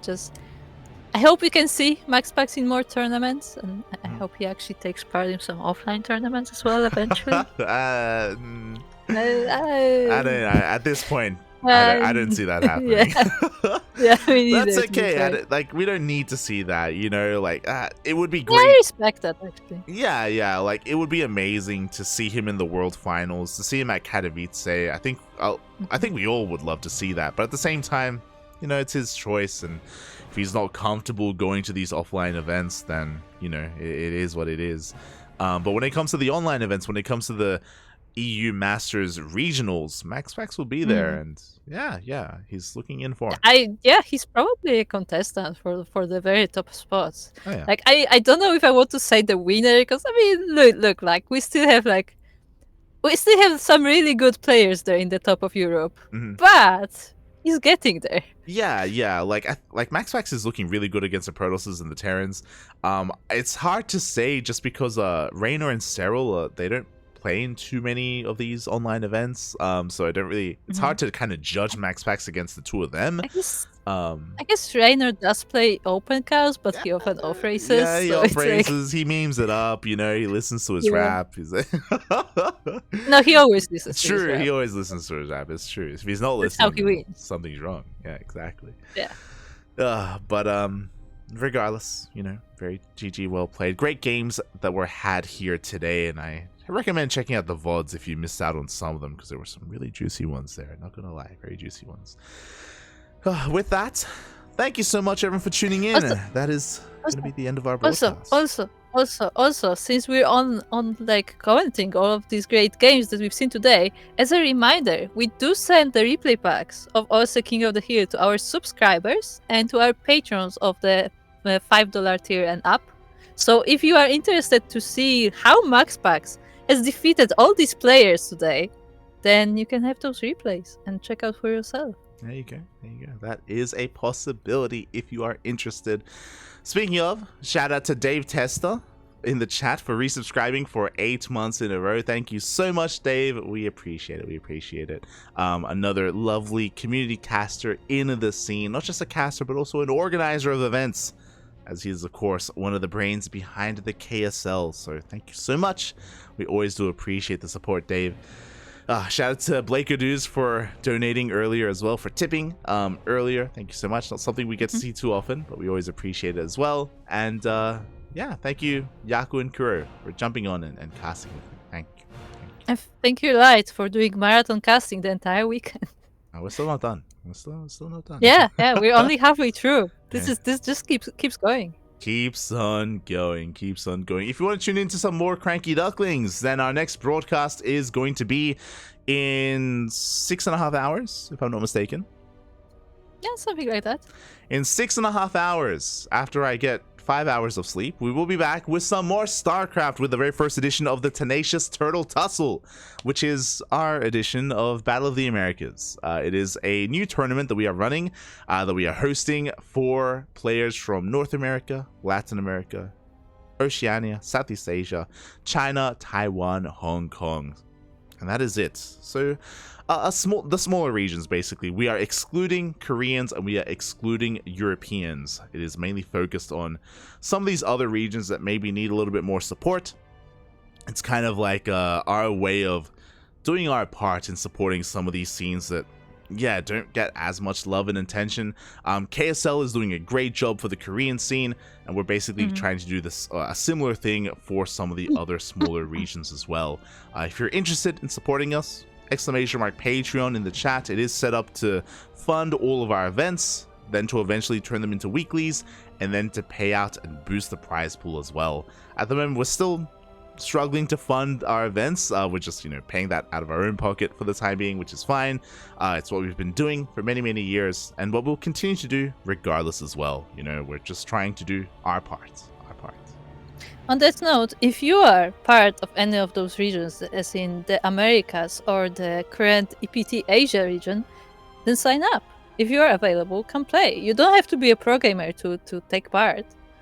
Yeah, there you go. So again, in 6.5 hours, if you want to tune into players like Patty Mac, Trigger, Vindicta, MeomaikA, Demi, the best of Southeast Asia, Oceania, Latin America. I'll try and get Eric and Ryu involved if possible. And Ryu not as active as he once was, but Eric is. F's in the chat for Ryu. F's in the chat. Because I believe he's still in Europe, so he will have to play at 1 a.m. again. It's true. I mean, he used to for Sentimiento Latino. He used to. He did. Yeah. Like he would always do that. I always found that both impressive and crazy, but very impressive.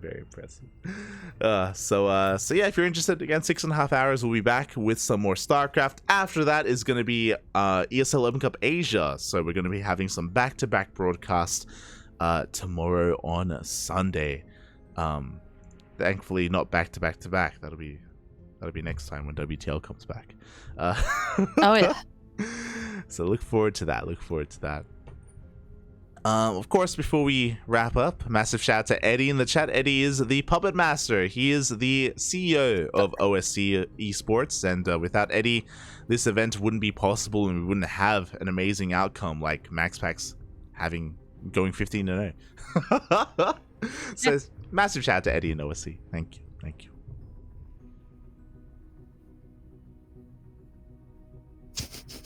Sounded like you were going to say more. Okay. No. I was going to say that I'm still waiting for the chat to suggest some good titles for the clean sweep King of the Hill. Because God Emperor is pretty good, but do we have any other contestants? We do need a title for MaxPax, a title that is worthy of MaxPax. But yeah, I guess with that, we are done here for the night. We're going to be giving a raid to another StarCraft streamer who... not too sure. We'll find someone to give some love and support to. But until then, you can follow the Cranky Ducklings !socials in the chat. Instagram, Twitter, Facebook, YouTube channel, Discord server. We're all over the place. All things Cranky Ducklings if you want to follow us. If you want to be notified for when we go live. Otherwise, Kuro, where can they find more of you?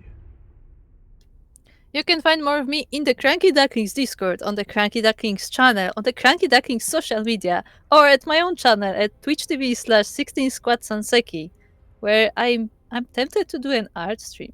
So if you're into that, then come hang out. Meanwhile, somebody has just defeated Diablo. Yeah.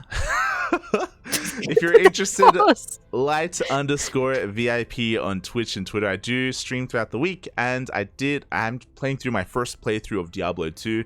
As Kuro just said, I did just beat Diablo. I did just finish Act 4. I'm working on Act 5 on Monday. So if you're interested in some solo content, in some ladder streams or some Diablo 2 streams, then follow me there, ladder_VIP. Otherwise, if you're only interested in the Ducklings, follow the Ducklings. You know, we're live on a daily basis, multiple times a day. Yes. There you go. With that, thank you so much everyone for watching. Thank you so much for tuning in. Kuro, do you have anything you want to say before we head off for the night? Sign up for Tenacious Turtle Tassel. And in case you were wondering, it's called a turtle because of the Pacific Ocean, and there are sea turtles in the Pacific Ocean. There's lore. You're welcome. There is lore. There is lore behind this tournament. Behind the tournament name, there is lore. Can confirm. Thank you so much for watching, everyone. Thanks so much for the support. We will see you guys in 6.5 hours. Bye.